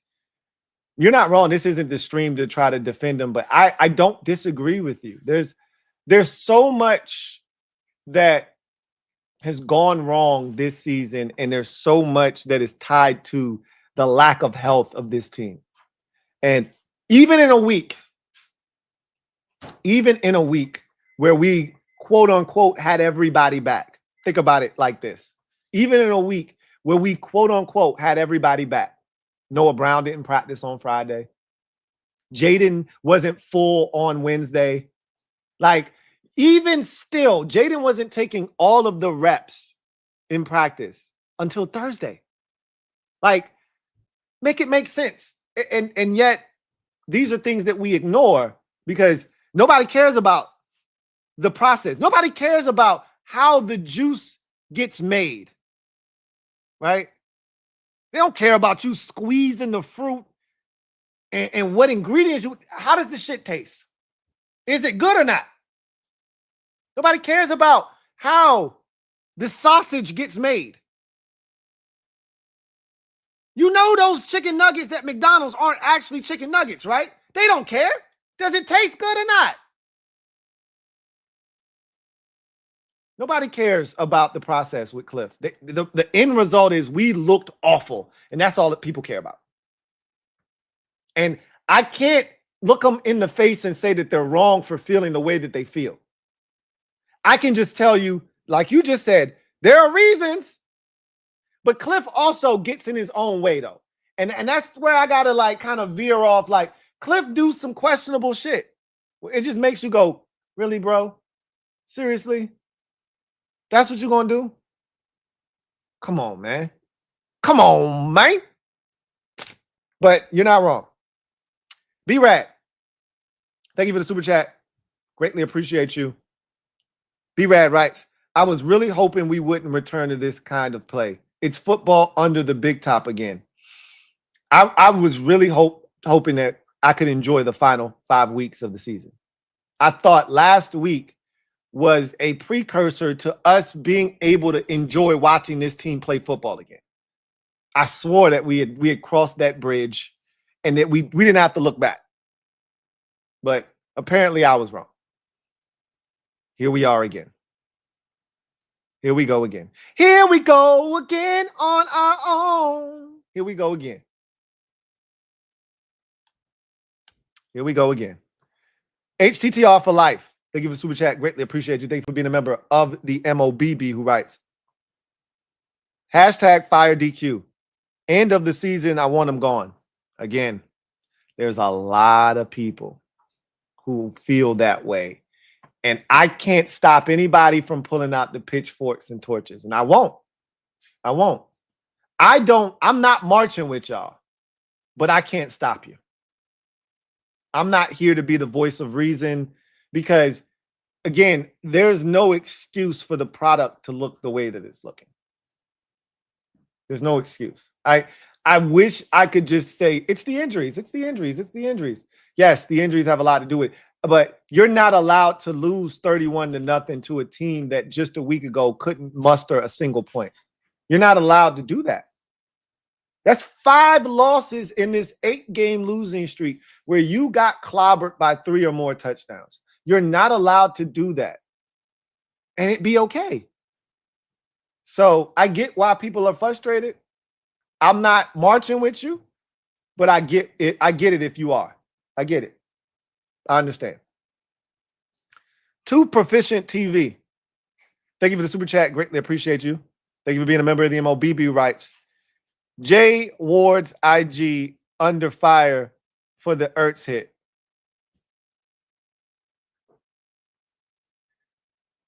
Jay Ward's IG under fire for the Ertz hit. I don't know who Jay Ward is. Was that the person that hit him? I don't know who that is, but again, that's not a dirty hit.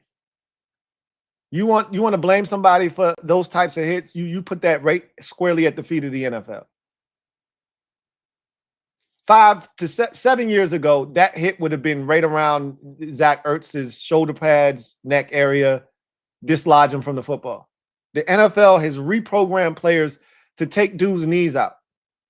This is the unintended consequence of the NFL telling dudes don't hit guys in the head. And you ask any player that plays football, they much rather you hit them up top than hit them in their knees. But that's what the NFL wants. They rather have guys mentally still engaged at the age of 60 than being able to walk. I don't know which is worse. I guess I do know which one is worse. But players, they'll tell you quick, fast, in a hurry. Don't hit me in my knees. You hit me upstairs. Don't hit me in my knees, bro. But that's what the league did. Captain Obvious, thank you for the super chat. Greatly appreciate you. Thank you for being a member of the MOBB who writes, you said JJ is Maurice Cheeks. Yeah, he is. He still is. Our defense is that bad too. But we knew that. We knew that. We knew that there was a chance our defense could make J.J. McCarthy look like the national championship winning quarterback that he was 2 years ago. We knew that there was a chance that could take place. We did it for Michael Penix Jr. We did it for Bo Nix. We did it for Caleb Williams. We can do it for J.J. McCarthy. We've blessed the entire 2024 first round this year. We've already did that. So he's no different. He's still Cheeks, bro. The times that we made him hold on to the ball, the few times that his first read wasn't open, you saw what he did with the football. He almost took sacks, but we're so damn slow we couldn't catch him. We had no pass rush. But if we actually had a pass rush, he would have been sacked multiple times in this game. He's still the same J.J. McCarthy. We're just that bad on defense. Don't get it twisted. Eric Reeves, thank you for the super chat. Greatly appreciate you. Double up. Thank you for doubling up. Who writes, if Cliff leaves, I won't be mad. He's not going anywhere. He's not going anywhere. Like there was like just a small sliver of a conversation after the Denver Broncos game on a national stage of Cliff dialing stuff up that he might get a job. He ain't getting no damn job. He ain't going nowhere. He'll be right here next year. John Perez, thank you for the super chat. Greatly appreciate you. My guy, JP, thank you for being a member of the MOBB, who writes, I've never been more angry, disgusted in my life. That's a lie, JP. That's a lie. You've been just as angry and disappointed. You were in 19. You were in 2023. But this sucks too. This sucks too. But you know what? That's not my space to tell you how you feel. And I can't tell you if you've never been more angry. I just know I've heard you more angry before. All right. Without even reading the rest of this comment. I've seen you snap in the comment section before. Many a times. This staff, this roster, lack of talent, injuries, it's all a joke. Quinn, Peters deserve everything coming to them. This team quit on Quinn today. You felt that way? I didn't feel like they quit. Just felt like they aren't any good. I didn't see a team that let go of the rope. You know, we've seen letting go of the rope before. We've seen that. I didn't get that from them. They're just not good. That's what I saw. J Mark, been a member for 49 months. Celebrate, who writes, I'm truly concerned about JD's mental, his face. He definitely cried in the blue tent today. The man was vulnerable with us on Friday at his press conference. He basically said, this has been the toughest mental stretch he's gone through in his career. Pro, college, high school, all of that shit. He's never been through a greater challenge than this season. It's wearing on him. It's part of the reason why I would just sit him down. Like, you're trying to push him through this adversity, but it's doing more harm than good to me at this point. He can't be himself right now. So just let him hit the reset button next year. And here's the problem. If the injury he sustained today, like the re-aggravation of it or whatever, isn't that serious, well, then he technically is cleared to play. They're gonna want to put him back out there. So I just personally think you just need to shut him down. Wrath of God, thank you for the super chat. Greatly appreciate you. Double up. Thank you for doubling up. Wrath of God writes, want to be clear, Lou, because it's all love. JD5 isn't the problem. Got to protect him better. He can't take the punishment. He can't change his body size, but we can change the body size in front of him. I think that's why they invested in Josh Connolly Jr. It's why they traded for Laramie Tunsil, because they know they have to protect this commodity that is Jayden Daniels. And I think ultimately that offensive line is going to be really good in front of him. But again, I've already told you that, like, Josh Connolly is cool. He's getting better, but I don't ever think he's going to be like, he'll never be Penei Sewell. Like, that's not, but again, we didn't draft where you have to draft to get Penei Sewell, right? We didn't draft where you draft to get Rashawn Slater or Joe Alt or Tristan Wirfs. We didn't draft him in that spot where you get those types of tackles. We drafted him at the end of the first round. Again, I think he's going to be capable of playing solid right tackle for us. But again, I don't think he'll ever be elite. But Jayden can see that rusher coming. He can move and maneuver and all of that stuff. So I think it'll be fine. It'll be fine. This line was disappointing today. I will say that. But again, we took a month worth of a step back today. That includes the offensive line. So it was disappointing, to say the least, because I thought, and I said this clear as day last week. I said, if this line plays the way it did, and it didn't today, if it played the way it did against Denver, then we got a top 5 unit. But in order to be considered a team like Philadelphia, offensive line-wise, you got to consistently do it, not just one game. And we're far from a consistent unit today, or right now. Far from it. Carbon Sim, Thank you for the super chat. Greatly appreciate you. Double up. Thank you for doubling up. Who writes? I question the doctor that cleared 5 for contact.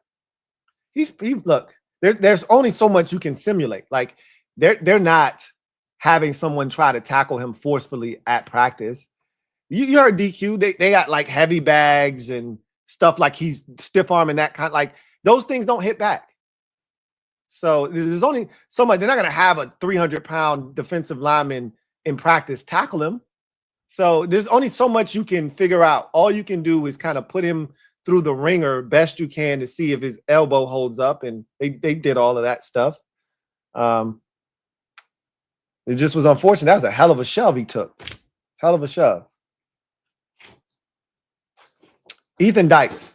Thank you for the super chat. Greatly appreciate you. Thank you for being a member of the MOBB. My guy. Right. I didn't think it could get worse than the Seattle game. Damn, man.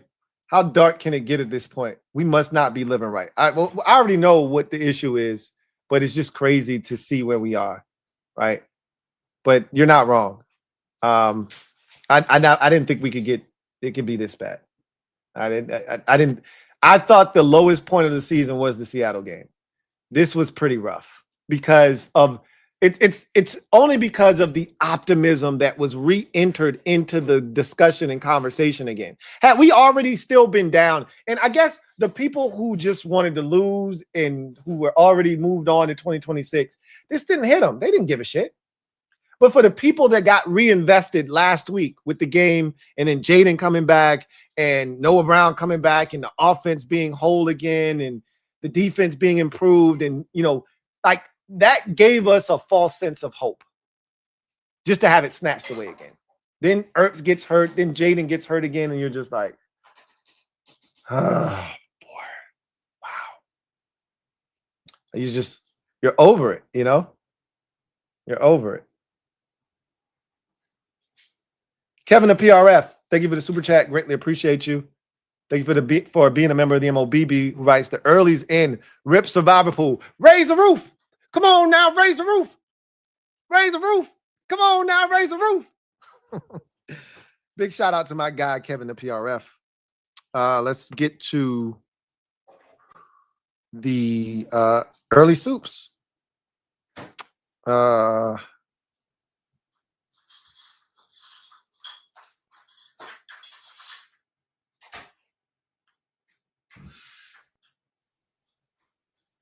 All right, let's see what we got. All right.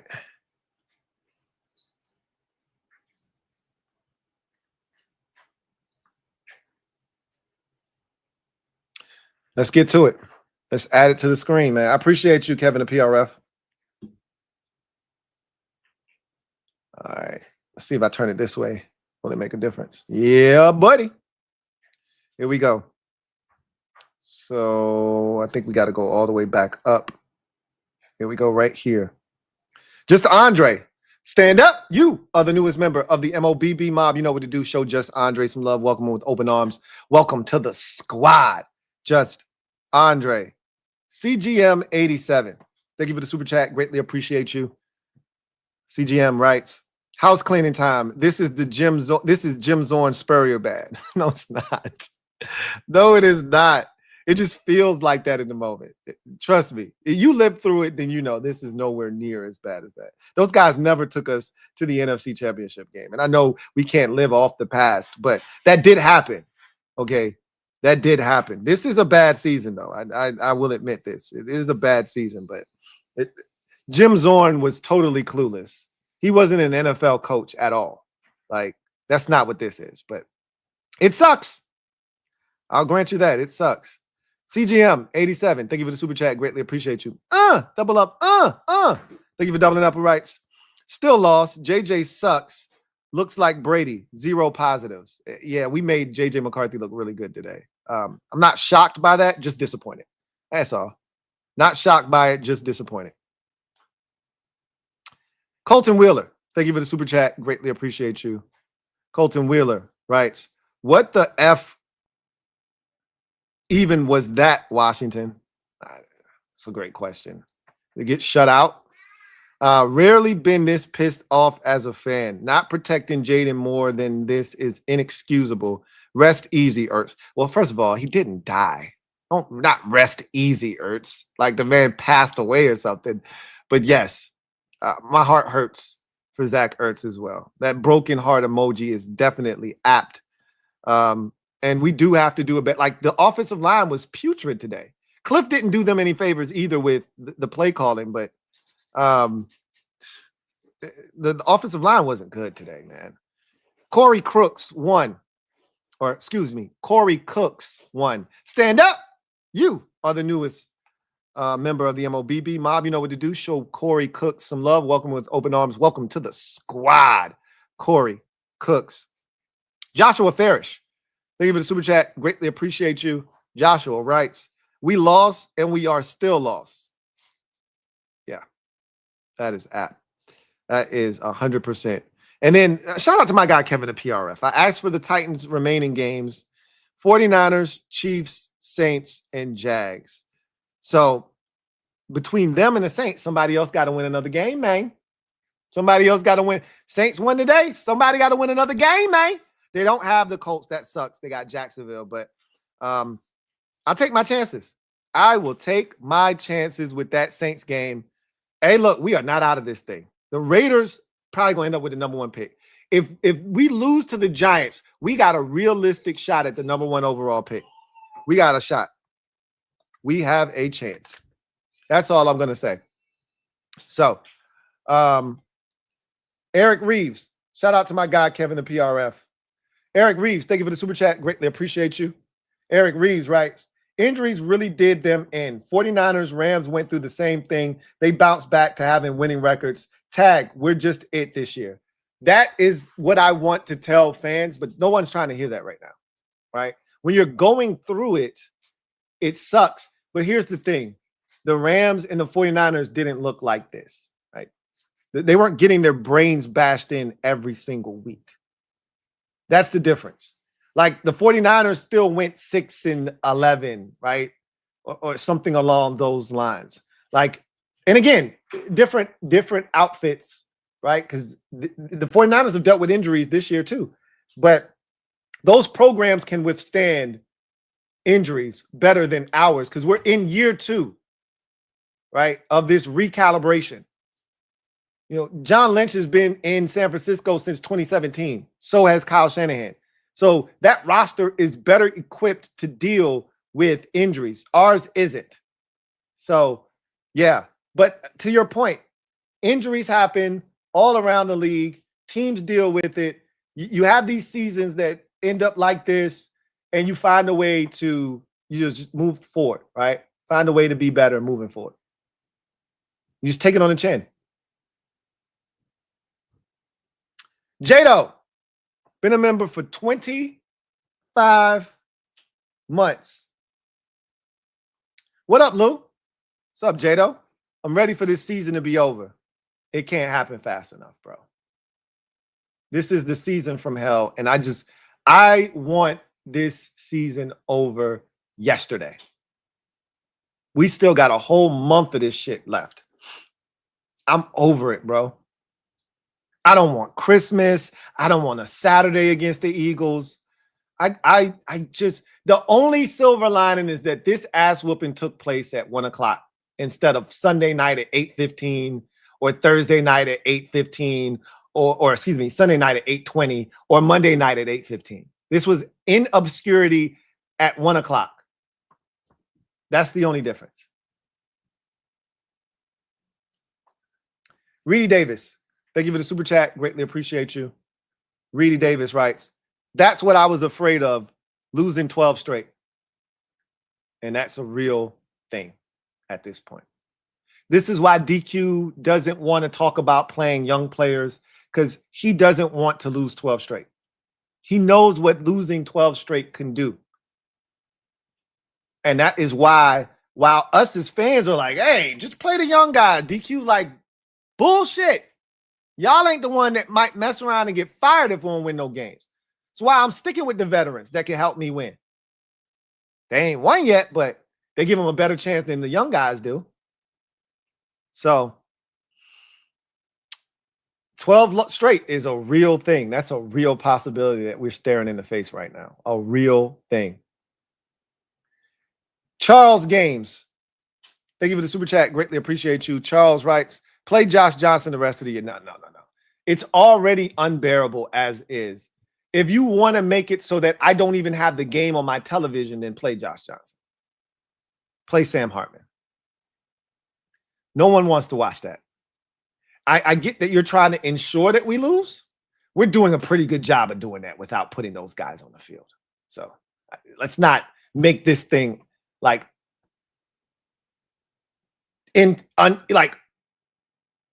intolerable. Right?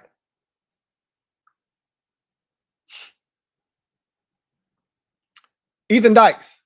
Thank you for the super chat. Greatly appreciate you. Double up. Oh my God.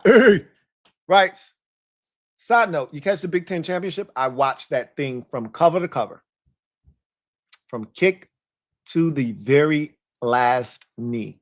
It's a good game. Really, really good game. That Indiana defense is like that. KC. RX5QJ. Thank you for the super chat. Greatly appreciate you. Who writes, if he got a brace, he not healthy. That simple. That's not true. But in this particular instance, it's true from this standpoint. You can't say he's not healthy. It means he's not 100% healthy. And you're right about that. So you needed to insert 100% between the words not and healthy. And that would be an accurate statement. If he's wearing a brace in this particular instance, because some guys are perfectly healthy. They just wear braces on their knees to prevent serious injuries, right? To keep the stability of their knee intact in case somebody falls on their knee, it gives them a better chance of not tearing their ACL. Right? Some guys wear braces just for that purpose, right? Jayden isn't a guy that wears braces to protect him from anything. If he's 100% healthy, he's not wearing a brace. So to your point, Jayden's not 100% healthy. He's healthy enough to play.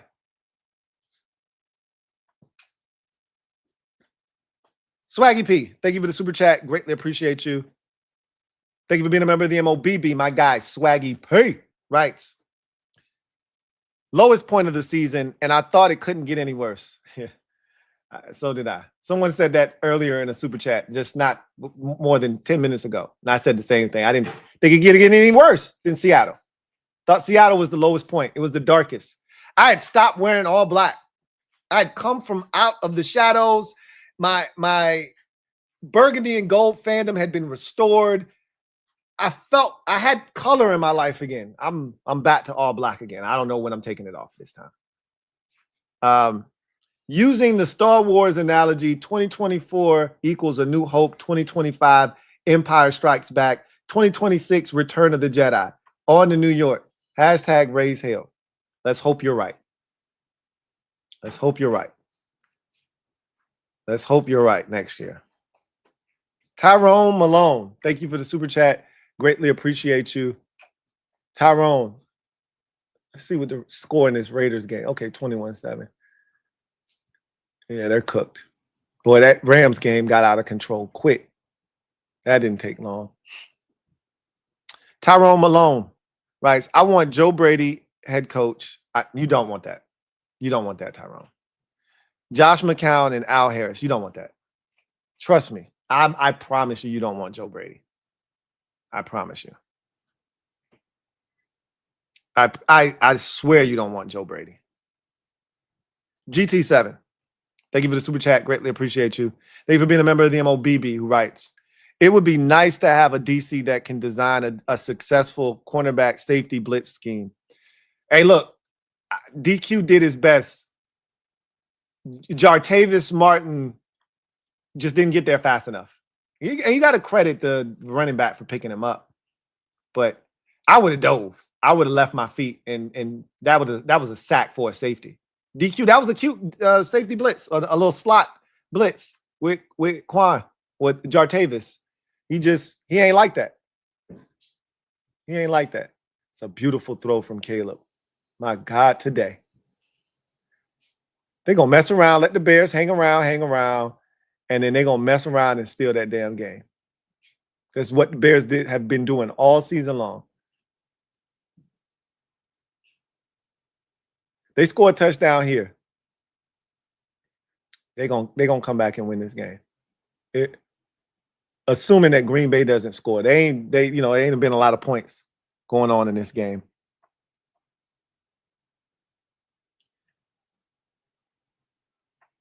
Key Gaming. Thank you for the super chat. Greatly appreciate you. Key Gaming writes, all I do is watch with my dad, who is a Washington fan since he was born, 1971. He said, man, let's effing switch to the Bills. He doesn't mean it for real, though, I hope.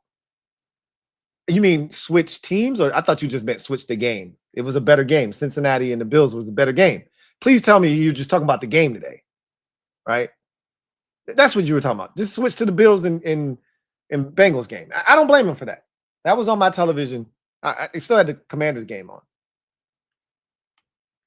But that's what you meant. Atypical brother. Thank you for the super chat. Greatly appreciate you. Atypical brother writes, I understand getting trounced by Seattle and Detroit, but the Vikings, seriously, I said that earlier. Like, it's one thing to get beat up by Kansas City and even Dallas to a lesser degree because their offense is so dynamic. But the Vikings, that's a hard, bitter pill to swallow. It's hard for me to wrap my brain around the fact that you just got mopped by the Vikings. That's not a team that's supposed to be doing that to you. He said they suck. Also, JD got to show improvement and stay healthy. Well, I think the two go hand in hand. He can't improve if he's not healthy. He's not getting the reps in practice. You got to remember, he didn't practice last week. They put in an extra period at the end that wasn't actual like full team practice. He was just getting reps with some of the receivers. It wasn't real practice last week. And then this week, he didn't practice in full on Wednesday. It wasn't until Thursday. So he basically had 2 days of practice. 2 days of practice. Noah Brown wasn't a part of the practice on Friday either, right? So, like, this is the shit that's been going on all year. So he's not healthy in conjunction with he's not getting the reps in practice that he needs consistently. So this is it's to me, it's one on top of the other. One thing leads to the other, that leads to the other, that leads to the other. That's how you end up here. Can't show improvement if you can't stay healthy. Because if you can't stay healthy, you can't get the reps in practice that you need. And if the guys around you can't stay healthy, then it's hard for you to build chemistry with them, yada, yada, yada, so forth and so forth. But Reedy Davis, thank you for the super chat. Greatly appreciate you. Double up. Who writes, fan since 82, seen it all. Seen it all, done it all. If you ain't switched by now, you shouldn't be switching. Right? Which, if you a real fan, you ain't switching regardless. Right? But I can't tell people how to be. Tay 2 times. Thank you for the super chat. Greatly appreciate you. Thank you for being a member of the MOBB. Tay 2 times writes, not even mad. DQ has nothing to work with. Cliff on offense looked like Eric Bieniemy 2.0 against the Giants, acted like he didn't know blitz was coming. I called that earlier. I literally said the same thing. He looked like Eric Bieniemy against Wink Martindale back circa 2023. It was sad because right before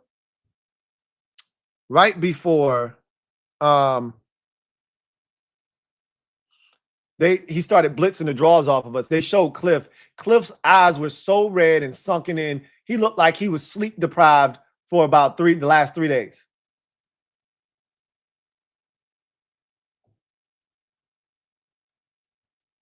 CGM 87, thank you for the super chat. Greatly appreciate you.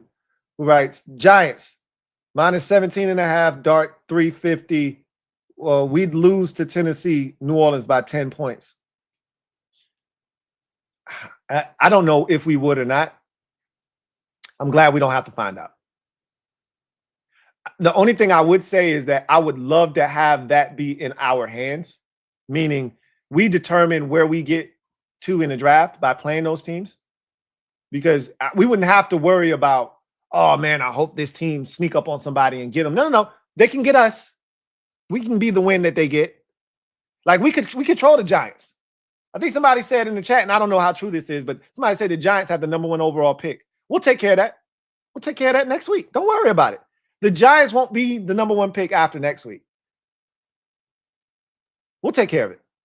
That's how I like it. Let me be in control of the situation. So the Titans and the Raiders play. Somebody's already told me that. Or excuse me, the Giants and the Raiders play later in the season. If everything happens the way we need it to, we'll lose to the Giants. The Giants will lose to the Raiders. We can mess around and end up with the #1 pick in the draft. And the Titans still play the Saints. Saints lose to the Titans. It's not far-fetched. It's not going to happen.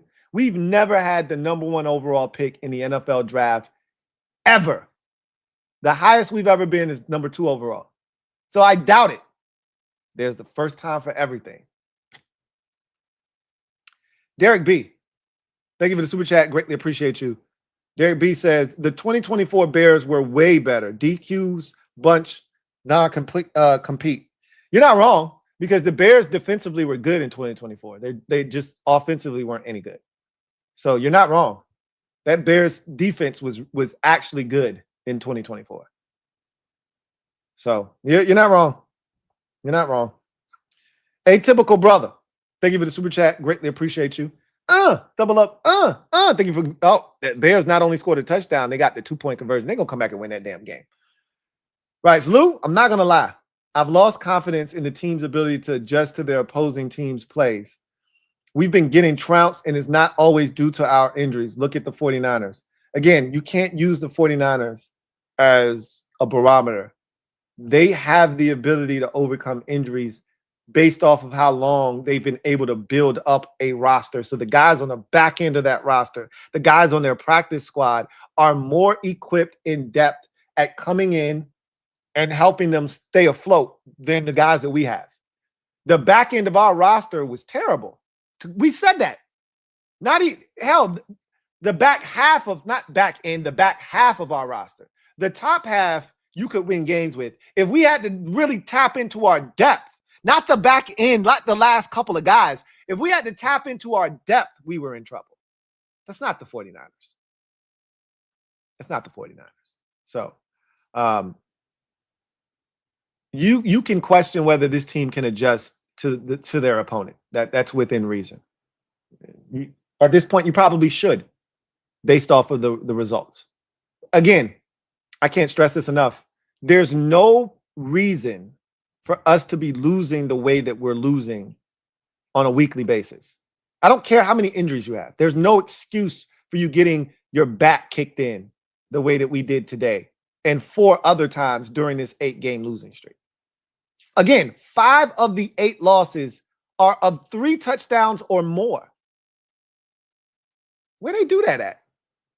You got shut out today. I can't remember the last time we got shut out. There's usually a field goal or something in there. I remember a 36-0 loss to the Giants back in like 1999. I think it was.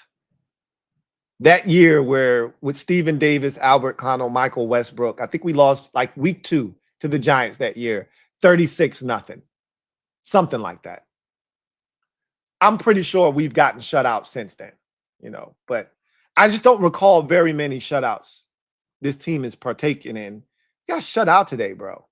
You know how embarrassing that is? We didn't score a single point. You know how hard that is to do? Tay, 2 times. Thank you for the super chat. Greatly appreciate you. Double up. Tay, 2 times, right? I don't want to hear about commander tag, player and draft. We need speed and explosiveness. We aren't the 49ers, AP. He loves drafting guys with character instead of on the field production. AP wears blame, and he does. He does. I talked about this over a month ago. No one is absolved of blame when you're getting your back kicked in just like this. Did the Packers just score? I just looked in the comment section. Somebody said Packers just scored. Oh, a slant. Yeah, he fast. They ain't catching him. Okay, that's what they needed to do. They needed to respond. That's big time. And the Bears were tripping and go 0 coverage right there. You see how you handle 0 coverage? A slant. Hey, how about that? What a concept. All those guys lined up, and you throw it to your best receiver on a slant with speed. Look at that. Man, if only, what a concept. Stephen Dent, thank you for being a member for 13 months. Writes, we deserve this high pick. Too much needed for success. We do need this high pick. And, I hope that they, what would be the best of both worlds is if you get the second pick in the draft, a team sitting there at number 4 wants to come up to 2 to get a quarterback. You trade back, you pick up a second round pick and a bunch of other shit, and you still get an Arvell Reese or one of these elite blue chip prospects at 4. That'd be the ideal situation for us. Because I'm not interested in moving back and not getting something blue chip, right? I want one of these elite prospects.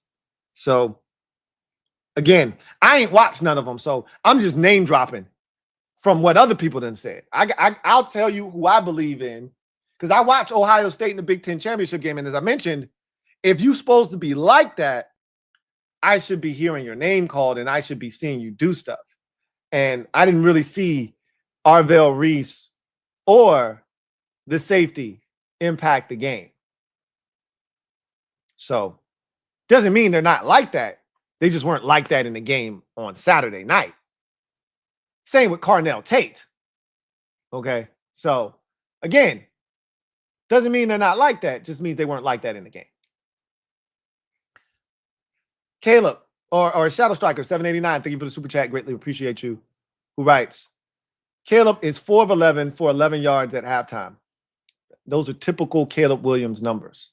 This is what but he always finds himself in a position to help them win at the end because they have a complete team. So when you have a complete team, it's not all on your shoulders. Guess what? That score was 0-0 for the longest. While Caleb was struggling, they're not giving up touchdowns on every possession. And as every touchdown the other team scores mounts, you start to feel the pressure on you to go out. And that's what Jayden has to deal with every week. We don't score a touchdown, they're going to score a touchdown.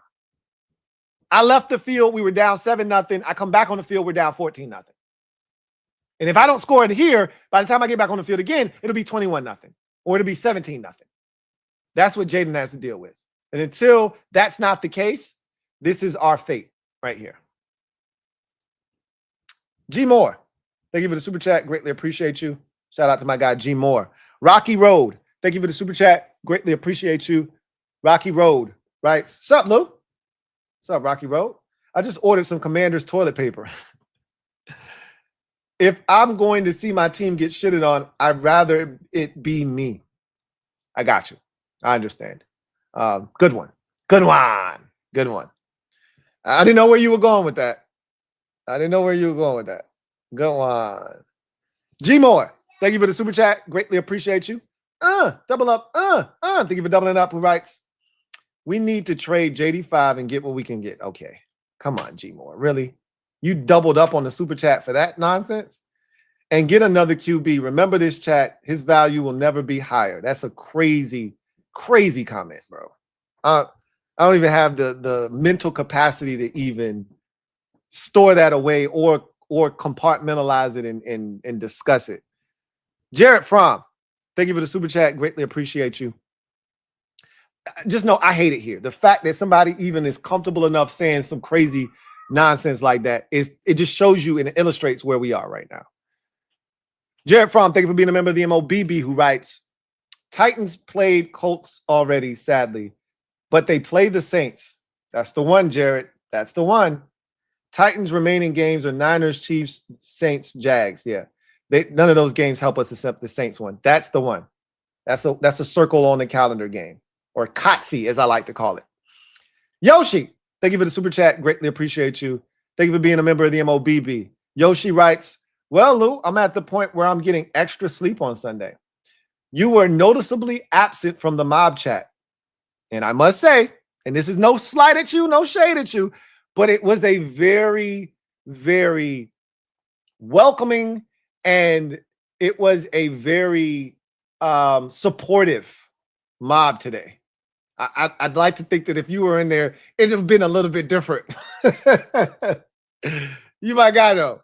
He says, lame duck coach, a QB that can't seem to take the next step, a below mid GM, and an owner that never takes action. No reason to watch this product. Looks grim.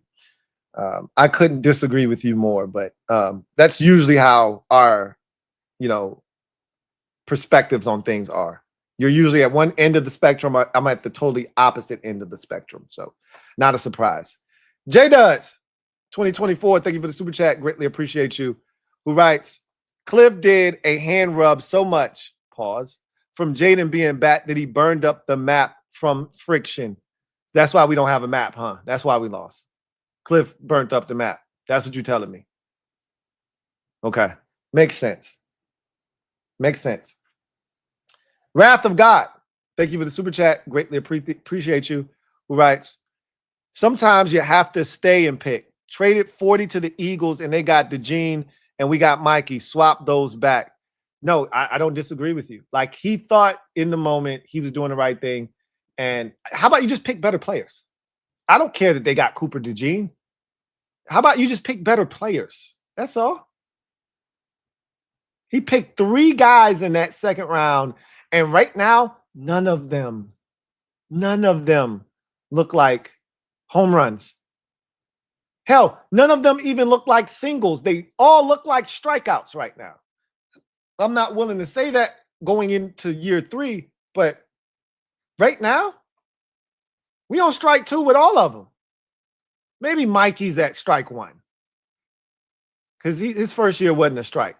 But year 1, Johnny, year 2, Johnny, strike 1, strike 2. Year 1, Ben Sinnott, year 2, Ben Sinnott, strike 1, strike 2. Mikey's 1 ball, 1 strike for Mikey. Even count right now. John Perez, thank you for the super chat. Greatly appreciate you. My guy, JP, double up, thank you for doubling up. And damn, they right back down there that quick are the Bears. Even if they don't convert this 3rd and 8, they in field goal range. Damn, Caleb gonna have to throw that away. He's gonna have to throw that away. Yeah, field goal. They still in this game. Still in the game.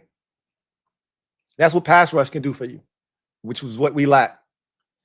JP says the only things that are easing the pain of the NFL season are that my Lakers, Capitals, and UNC Tar Heels are really good. My football teams stink. It'd be like that. At least you got some teams that are good. None of my teams are good right now. My Duke Blue Devils are, but I already told you, all my other teams combined pale in comparison to my love for the Commanders. So it wouldn't have made a difference if those teams were doing really well. CGM 87. Thank you for the super chat. Greatly appreciate you. CGM 87 writes, DQ should have never played JD5. Terrible hire of a goofy ass Bobby Johnson. Sucked in New York and Buffalo. We were fools to hire. Also coaches, DB, D-line, DC, wide receiver, running back. Get the F out of here. So, again, all of these coaches were here last year when we won.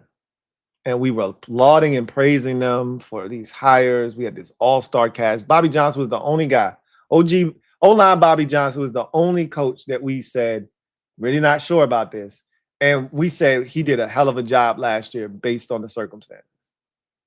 Wiley at right tackle and a rookie 3rd-round pick at left tackle. You fast forward 1 year and we trying to run, y'all trying to run everybody out of the building. I can't co-sign it. I get it, but I can't co-sign it, but I understand. I understand your frustration, why you are where you are. Yeah, I get it.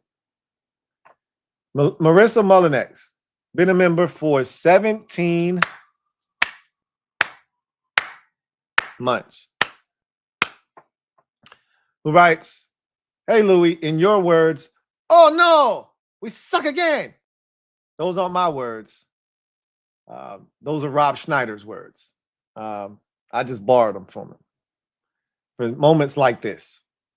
Doug Alicious, Dougalicious, thank you for the super chat. Greatly appreciate you. Thank you for being a member of the MOBB. Dougalicious writes, my mom's came home from work at a grocery store and doesn't know a lick of football. She tells me we got spanked today. That's how effed up this team season is, Lou. Yeah, my son, God bless his heart. So yesterday, and earlier in the week even, he asked me who we were playing. It doesn't matter who we're playing now. He thinks we're going to lose every game, and he has every right to feel that way. We have proven him right every step of the way. It's like, Dad, we suck this year. Who are we playing this week? I said, Minnesota. We're going to lose. I'm like, nah, son, I think we can win. So he just left it alone. So yesterday, he was like, Dad, we play the Vikings, right? And I'm like, yeah. He's like, Dad, I think we're going to lose. I'm like, no, son, I think we got a shot to win. He's like, I think we're going to lose. Oh, he was right again. So he was watching the game with me early. He was like, Dad, we're down 7-0. Dad, we're down 14-0. He left and he came back. He's like, what's the score now, Dad? He said 31-0. We're going to lose, Dad. I told you we're going to lose. I was like, you were right, son. We lost again. So, yeah, it's not a conducive environment to raise a youngin' who you're trying to sell on the fact that this is where you want to be. But these are the growing pains that come with it. And my mom is the same way. My mom's not a football fan, but she liked to talk trash. I remember growing up, my mom used to talk so much trash about the Redskins.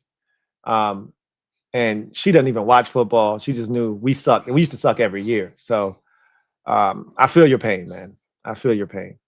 It's rough right now. Really rough. People that don't even know the game, they can count, though. They can see the screen and go, damn, y'all stink. You know? CGM87, thank you for the super chat. Greatly appreciate you. CGM87 writes, done with this staff. Shanny Tree stomps them every time. Every time. I personally would like a Shanahan disciple here. I was all in favor of Kevin O'Connell being our offensive coordinator, if you recall, when Dwayne Haskins was here. I wanted him to keep the job, and Ronald Rivera thought better of the situation to move on from him because Ronald was in his feelings and decided to bring in Norv Turner's son. And we know how that went. So anytime a Shanahan disciple sees Dan Quinn coming, it usually isn't good for Dan Quinn, right? It's usually one of those situations. If you see me in the forest with a bear, help the bear, that's us every time we see a Shanahan disciple, or every time DQ sees the Shanahan disciple. If you see a Shanahan disciple in DQ in the forest, help DQ. He needs it. Video channel, thank you for the super chat. Greatly appreciate you. Video channel writes, 5 L's by 21 or more this season. And not only 5 of them in the last 8 games, right? So really 5 in the last 7, because the only one that wasn't, it was the first loss that started was the Bears game. That was obviously a walk-off loss. Then every loss after that, the next 4 were all beatdowns. And then you had the 2 games where we were competitive, and now you have another beatdown. So 5 in your last 7. 5 in your last 7 have been beatdowns by 21 or more. J Mart, thank you for the super chat. Greatly appreciate you. Thank you for being a member of the MOBB. My guy J Mart writes, thankful for football, but Notre Dame out and we get BTA. I just say enjoy football. Like, as much as it pains us to watch this team on a weekly basis, like, I'm a football fan and I enjoy the game. And as much as I want our season to be in fast forward, I don't want football to go away, because once it's gone, we don't have it for 6 months. So I just want to enjoy football. I just don't want the Commanders to be playing anymore. That's all. Just don't want them to be playing anymore. As for Notre Dame, I knew they weren't getting in. I knew they weren't getting in. And I don't have a problem with them not getting in. They weren't going to do anything anyway. But you can't tell me they weren't one of the best 12 teams at the end of the season. So that's the thing, right? So CGM87, thank you for the super chat. Greatly appreciate you. CGM87 writes, still PO'd and VT brings back Pry as defensive coordinator. FML can't win. I mean, it's like that sometimes. It's like that sometimes. So, I mean, it is what it is. You win some, you lose some, but it is what it is. Reginald Turner, thank you for the super chat. Greatly appreciate you. Thank you for being a member of the MOBB. Reginald Turner writes, not really trying to be too funny, but how did we win 3 games?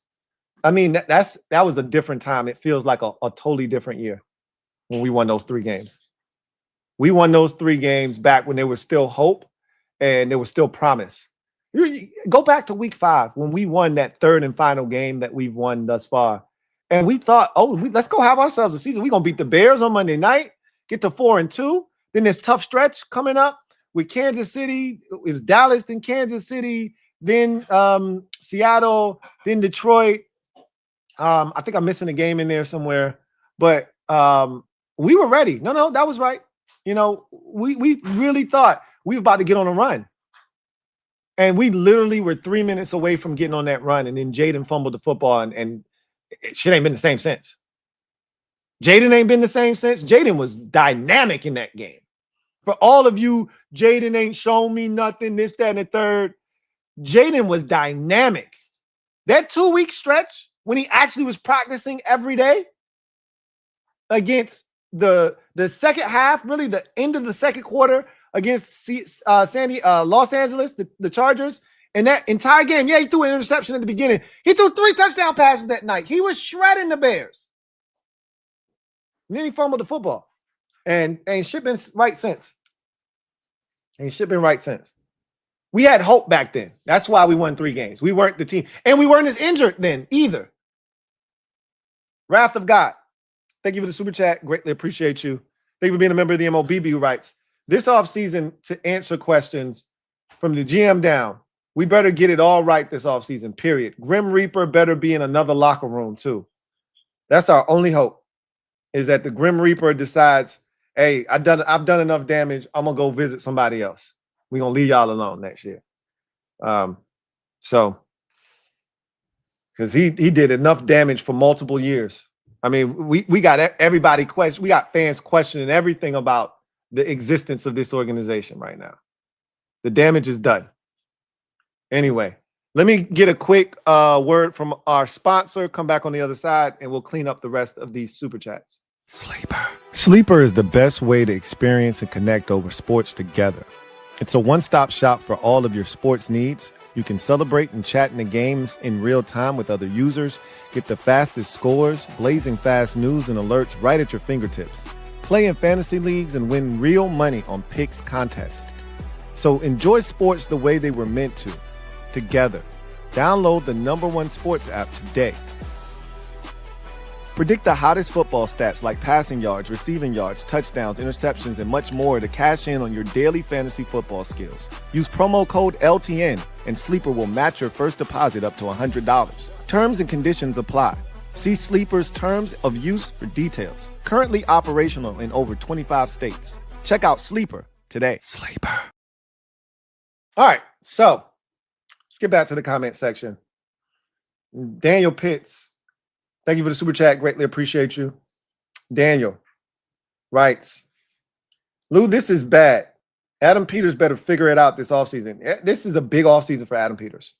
Big, massive, gigantic offseason for Adam Peters, because after what just transpired, all eyes are on him. The spotlight is white hot. Everybody's putting him under a magnifying glass and a microscope, and he's got to deliver. You got all the cap space you need. You got your star quarterback. You compiled and configured this staff. You handpicked this head coach. This is all your stuff. And your first 2 drafts, well, your first draft doesn't look hot at all. Your draft from last year, I think it's going to be solid when it's all said and done. I don't think it's going to produce a single blue chipper, though. If it does, it'll be Trey Amos. That's it. But right now, can't say that that's the case with him either, because I don't think he's got that dog in him. So I don't think you've produced a single blue chip outside of Jayden Daniels, and you had ample opportunities to do it with first and second day picks, each of the first 2 drafts. So this is a big one for him. This is a big draft for him. This is a big offseason for him. He got to figure it out. Ethan Dykes, thank you for the super chat. Greatly appreciate you. My guy Ethan Dykes writes, this season, when they took what was left of Ertz's career away from him, absolutely cursed. Shout out to 86, man. I doubt he returns after this. Damn. It hurt all of us. In the mob, we were all like just heartfelt condolences to him, because when you watched him uncontrollably sobbing on that cart, that ain't a man crying because he got hurt. That's a man crying because he knows this is it. I just played my last snap of football, bro. That's the shit that hurt me. Like, he didn't deserve to go out like that. He did. He didn't deserve to go out like that. That's the type of year it's been, though. It ain't safe. It ain't safe. It ain't safe. It ain't safe. Atypical brother, thank you for the super chat. Greatly appreciate you. Atypical brother writes, if we get the #1 pick, AP should consider trading back for more draft capital. We don't have a 2nd or 4th this year, and this team has a lot of needs. I already said, if you don't have to get the #1 pick, you can get the #2 pick and trade back. If you get the #1 pick, look, more likely than not, you're going to have at least 2 teams that need a quarterback. Are there 2 quarterbacks that intrigue teams in this draft? Mendoza probably is going to be the #1 pick right now. You need the #1 pick to get him, right? So you're definitely going to be able to get out of there if you're at #1. #2 is the question. Can you get out of the #2 pick and still not trade back too far to where you, like, can you trade? I already made the suggestion, like trading back from 2 to 4. You're still going to get something elite, but you're going to pick up that 2nd and 4th that you don't have right now. You're going to pick up that 2nd and 4th. So can you do that? You might even get a 2nd and a 3rd, which you'll take 2 3s instead of a 4. But that's the question. How high can you go? And what can you get? If you fall out of the top 2, if you're 3rd, I don't know if you're going to be able to get out of the 3rd pick. You're probably going to have to stick and pick. I mean, you could theoretically get out of the pick, but then now you get into that danger zone, right? Where if you trade back from 3, where you going? To 7? Now you might miss out on something elite. So we earned this pick, and we need to maximize this pick, whether that's just sticking and picking or it's trading back and still getting something elite while picking up more picks. Rip 21 Meest Sean Taylor, been a member for 13 months, who writes, if AP has another bad offseason, is he done here? The seat will get really hot. I don't think the seat's hot this offseason. I think there's a lot of people questioning him, but the seat's not hot. You have another offseason that we don't think is satisfactory, and the performance on the field bears that out, where you can directly trace back the failures of this team to the lack of depth and quality on the roster, then that goes right back to one man. And at that point, his seat gets extremely hot. Yes, it does. But this offseason, no. Next offseason, yes, you have another season like this, another offseason that we don't think he did enough. Absolutely. His seat gets very hot. I don't know if he's done here, but his seat gets extremely hot, I believe. Base for Zion, thank you for the super chat. Greatly appreciate you. Who writes, now I see why hate Cliff philosophically as an OC. Jayden saved his ass all last year. He sucks. From Bears 3rd and 1 to today, he's been absolutely exposed and garbage. He's been absolute exposed garbage.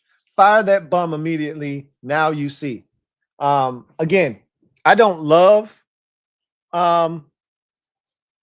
Bears on the move, down 7. Ooh, that's a cute play from Ben Johnson.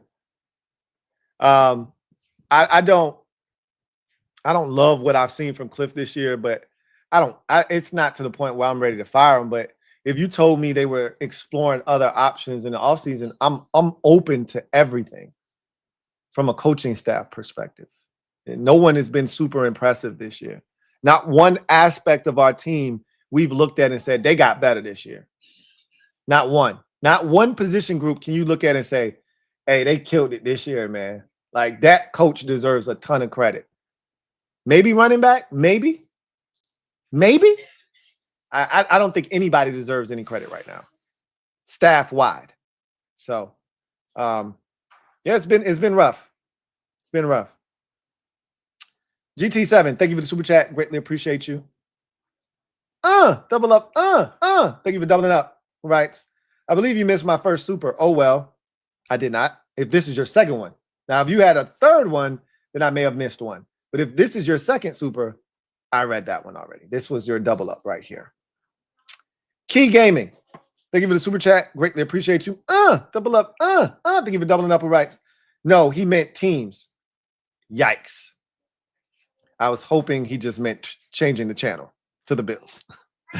You can't let your dad change teams. He's too old for that, man.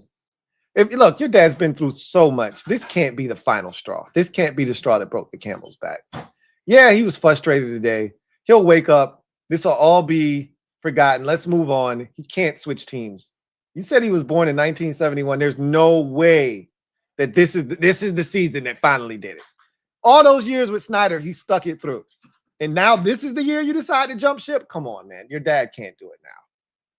He can't do it now. Tyrone Malone. Thank you for the super chat. Greatly appreciate you. Tyrone Malone writes, we've won 3 games. How worse can Joe Brady be? I don't want to hire him and find out. Like, this is a guy that failed miserably in Carolina. I'm always weary of guys that fail miserably somewhere, then go somewhere else, and because of a Hall of Fame type talent, they're successful. I'm good. That, to me, that screams of Josh McDaniel, right? Josh McDaniels. Like, I'm good. Don't give me the guy that's only successful when he's got Tom Brady or Adam Gase. Don't give me that guy when he's only successful when he's got, Peyton Manning. I'm good. I'll pass on Joe Brady. His success is tied to that of Josh Allen. You remove Josh Allen from that equation, and I don't think Joe Brady's the guy you think he is. So I'm good on Joe Brady. Key Gaming. Thank you for the super chat. Greatly appreciate you. Writes, he's just so tired of it, and I get it. I get it. I understand. We all are. But what doesn't kill you makes you stronger. At least that's what I was told. Will Cato. Thank you for the super chat. Greatly appreciate you. Will writes, hell of a game I picked for my first Manders game. Ouch. Yikes. This wasn't a good season to pick a game to go to, period. I mean, you couldn't have known that potentially when you bought these tickets. But if you just bought these tickets a week or two ago, probably should have just sat this one out.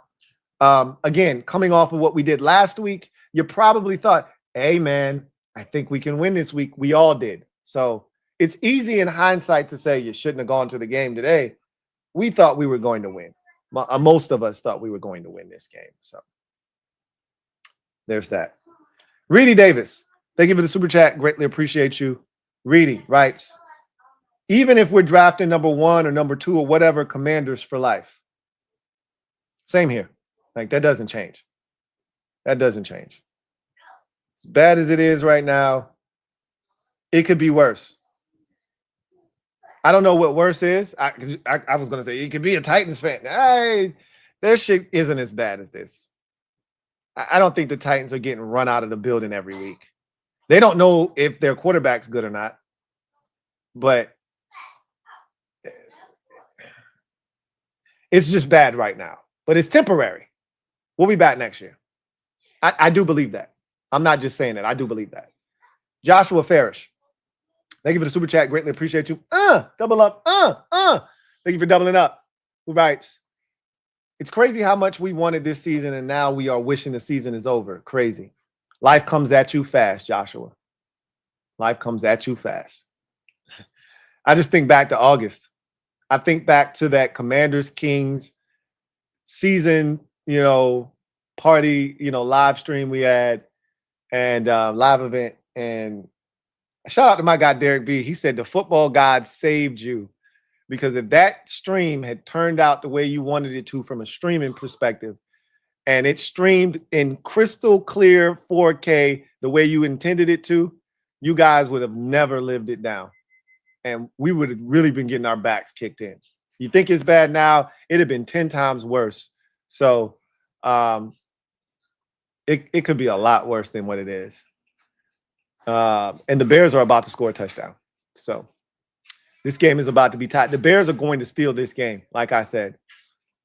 I wonder if they're going to go for 2 here when they score this touchdown, or if they're going to just kick the extra point because there's a lot of time left in the game. But they're going to score this touchdown. This is a dangerous Bears team, man.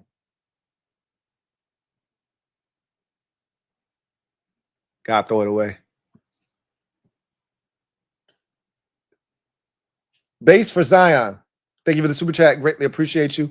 Double up. Thank you for doubling up with rights. Cliff Brain make a bird fly backwards. Stupid OC. He did some really questionable things today. It's not his first time either. A lot of people don't love his run scheme. A lot of people don't love his lack of balance with the run. When he runs it, I thought the whole throwing the ball to Brandon Coleman was stupid. It was unnecessary. Just run the damn ball. Like I didn't understand what the purpose of that was.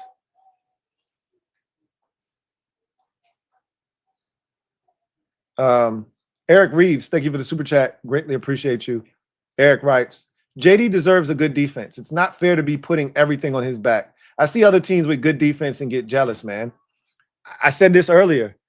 With Jayden Daniels, every time he's on the field, he feels the need to have to score, because if he doesn't, when he gets back on the field, they're going to be down 7 more points. And that's how it's been his entire career. From the day he set foot on the field as a Commander, he's had to carry the weight of this team. Touchdown Bears. Wow. Wide open. Extra point away from tying that game. Y'all better stop bullshitting and y'all better put some respect on the Bears' name. That's a good-ass play call by Ben Johnson. I feel like we find ourselves saying that a lot about Ben Johnson. It's the reason we wanted him here. Are they going for 2 is what I'm curious about. Now,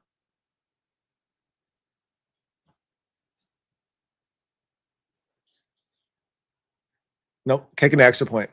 Going to go for the tie. Plenty of time left in the game. I think it's the right decision. Tie game. And, you know, I look at all the other 2024 quarterbacks, and none of them have to deal with what Jayden Daniels has to deal with. Drake May has a defense. Caleb Williams has a defense. Before he got injured, Michael Penix Jr. had a defense. Bo Nix has a defense. And even though J.J. McCarthy stinks, they have a defense. Jayden is the only one out of that group that doesn't have a defense that has a backbone at all. So every time Jayden steps out there, he's feeling the weight of the world on his shoulders. I got to go take us down the field and score. Just like today, Vikings won the toss. They wanted the football. Why? Because they knew they were going to go down the field and score. They did. Jayden enters the game, hadn't even touched the field yet, down 7-0. He takes us right down the field, and Debo can't catch. It's 7-0. They're at their own 2-yard line, and they put together a 20-play, 80-minute drive that culminates in another touchdown. It's 14-0. He's only been on the field once. He's down 14-0. That's the life that Jayden Daniels lives here as the Commanders. And it's been like that since he's entered the league. Reedy Davis, thank you for the super chat. Greatly appreciate you. Reedy Davis writes, given AP and DQ 2 more years to turn this around, then they got to go. And that's fair. All right, 4 years is plenty of time to get your stuff in here, to get what you need going, and to have it moving in the way that you need it to move. So that's more than enough time. More than enough time. Especially if it won't look like this next year. If it looks like this next year, you won't get a 4th year. Not DQ, at least. You can't survive another year like this. So, but it won't look like this next year. The Magician 804. Thank you for the super chat. Greatly appreciate you. Thank you for being a member of the MOBB who writes, You could see the devastation on Mariota's face after throwing that hospital ball to Ertz. Jayden was very emotional. Tough times. They love Ertz, man. Mariota, he felt bad. He went over there. He put his forehead on his head. He knew. He did that. He set that man up for that. He set that man up for that. That's a tough feeling, man. I feel for everybody involved. Like, Ertz been one of the dudes that's been holding this locker room together. Candies is like, yo, I don't know what this team would do without Bobby Wagner and Zach Ertz. This thing would have fell apart at the seams without them two. And now one of those guys is gone. It's tough, man. He's been one of the real OGs in that locker room. Thank you for the super chat. Rocky Road, thank you for being a member of the MOBB. Stand up. You know what it is, mob. Show Rocky Road some love. Welcome with open arms. Welcome to the squad. Rocky Road. Todd Labor, thank you for the super chat. Greatly appreciate you. My guy Todd writes, hey, Louie, it's Todd. What's up, Todd? How in the hell did we lose 31-0 to the Vikings? That's crazy. I was at work at Goodwill in Bear, Delaware, but what happened to Jayden? And I saw the Ertz injury. My thoughts and prayers go out to him. So basically, in a nutshell, our defense was as soft as drugstore cotton. We got no pressure on J.J. McCarthy. He had all day to go through his reads, but really his first read was open on just about every drop back. We couldn't get off the field on third downs. Jayden and the offense had a chance on their first possession. They went down the field. Cliff got too cute. We got to the 2-yard line. Should have just given the ball to Chris Rodriguez. He didn't. He tried to throw the ball to Brandon Coleman. That didn't work on second down. On third down, he tried a worthless pass play. That didn't work. And on fourth down, he threw the ball. Jayden threw the ball to Debo, back of the end zone. Perfect pass in his hands. He dropped it. And from that point on, it just went downhill. Jayden throws a pick on the fourth down later in the game. It gets intercepted. And he gets blocked and falls directly on that shoulder/elbow that was already injured coming into the game. And that was it for him. And again, it all went downhill from after the Debo drop on the first possession of the game. So you look up and the Mario's in the game. He throws a pick immediately upon coming in the game, similar to the Dallas game, right? And it snowballs. Ertz gets hurt. It goes from bad to worse. And you look up and you're getting shut out 31-0. ABJ Wise and Strong. Thank you for the super chat. Greatly appreciate you. Who writes, bro, we really have 10 losses, Slim. I'm going to be throwing up. We really got 10 losses. Like, say that out loud. We 3-10. Like, you need to say it out loud so that you know how bad it is. Because when you just say it in your head, you try to rationalize it. Say it out loud. We 3-10 with 8 straight losses. Ethan Dykes, thank you for the super chat. Greatly appreciate you. Thank you for being a member of the MOBB, my guy. Hey, right? That one drive where they converted 3 third and longs in a row made me sick to my stomach. That was the second drive. That was that 98-yard, like 12-minute, like 20-play drive that I broke my back. That broke our back, basically. Yeah. That one made me sick to my stomach as well.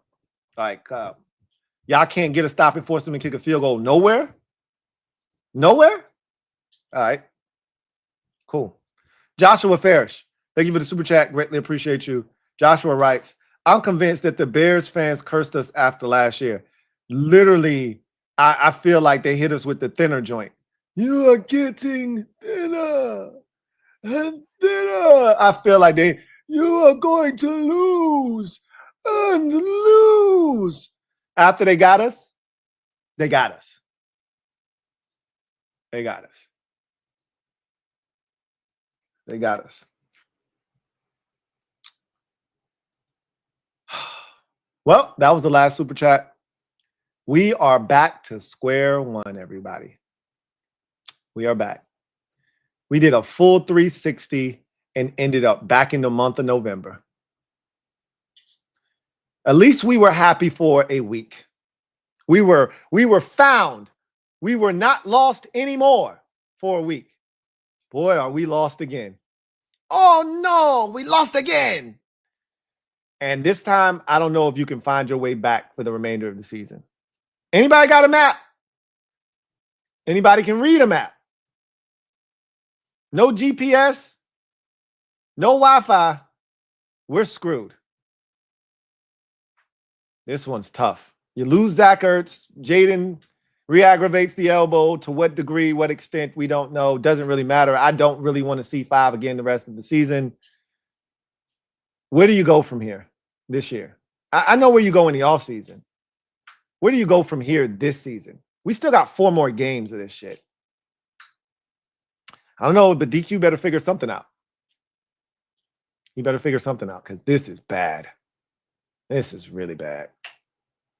Anyway, I digress. You guys enjoy the rest of the football. We got a big game tonight. Chiefs, Texans. That's an elimination game. That's a playoff game tonight. So I'll be dialed in for that. You guys enjoy the rest of your evening. Enjoy real football. Don't bog yourself down with this bullshit. Watch some real football. There's still some of that being played around the league, you know. I'll do the same. If you're interested, I'll be live after Chiefs, Texans. You know where to find me. We'll be talking about some real football teams, not this bullshit that's parading around as a football NFL entity known as the Commanders. I'll see you guys later. Yeah, this sucks. But you know what it is. We've been here before. We've been here before. We'll survive. Till next time, I'm your man, Louie Tee, signing off. You guys enjoy the rest of your evening. Peace.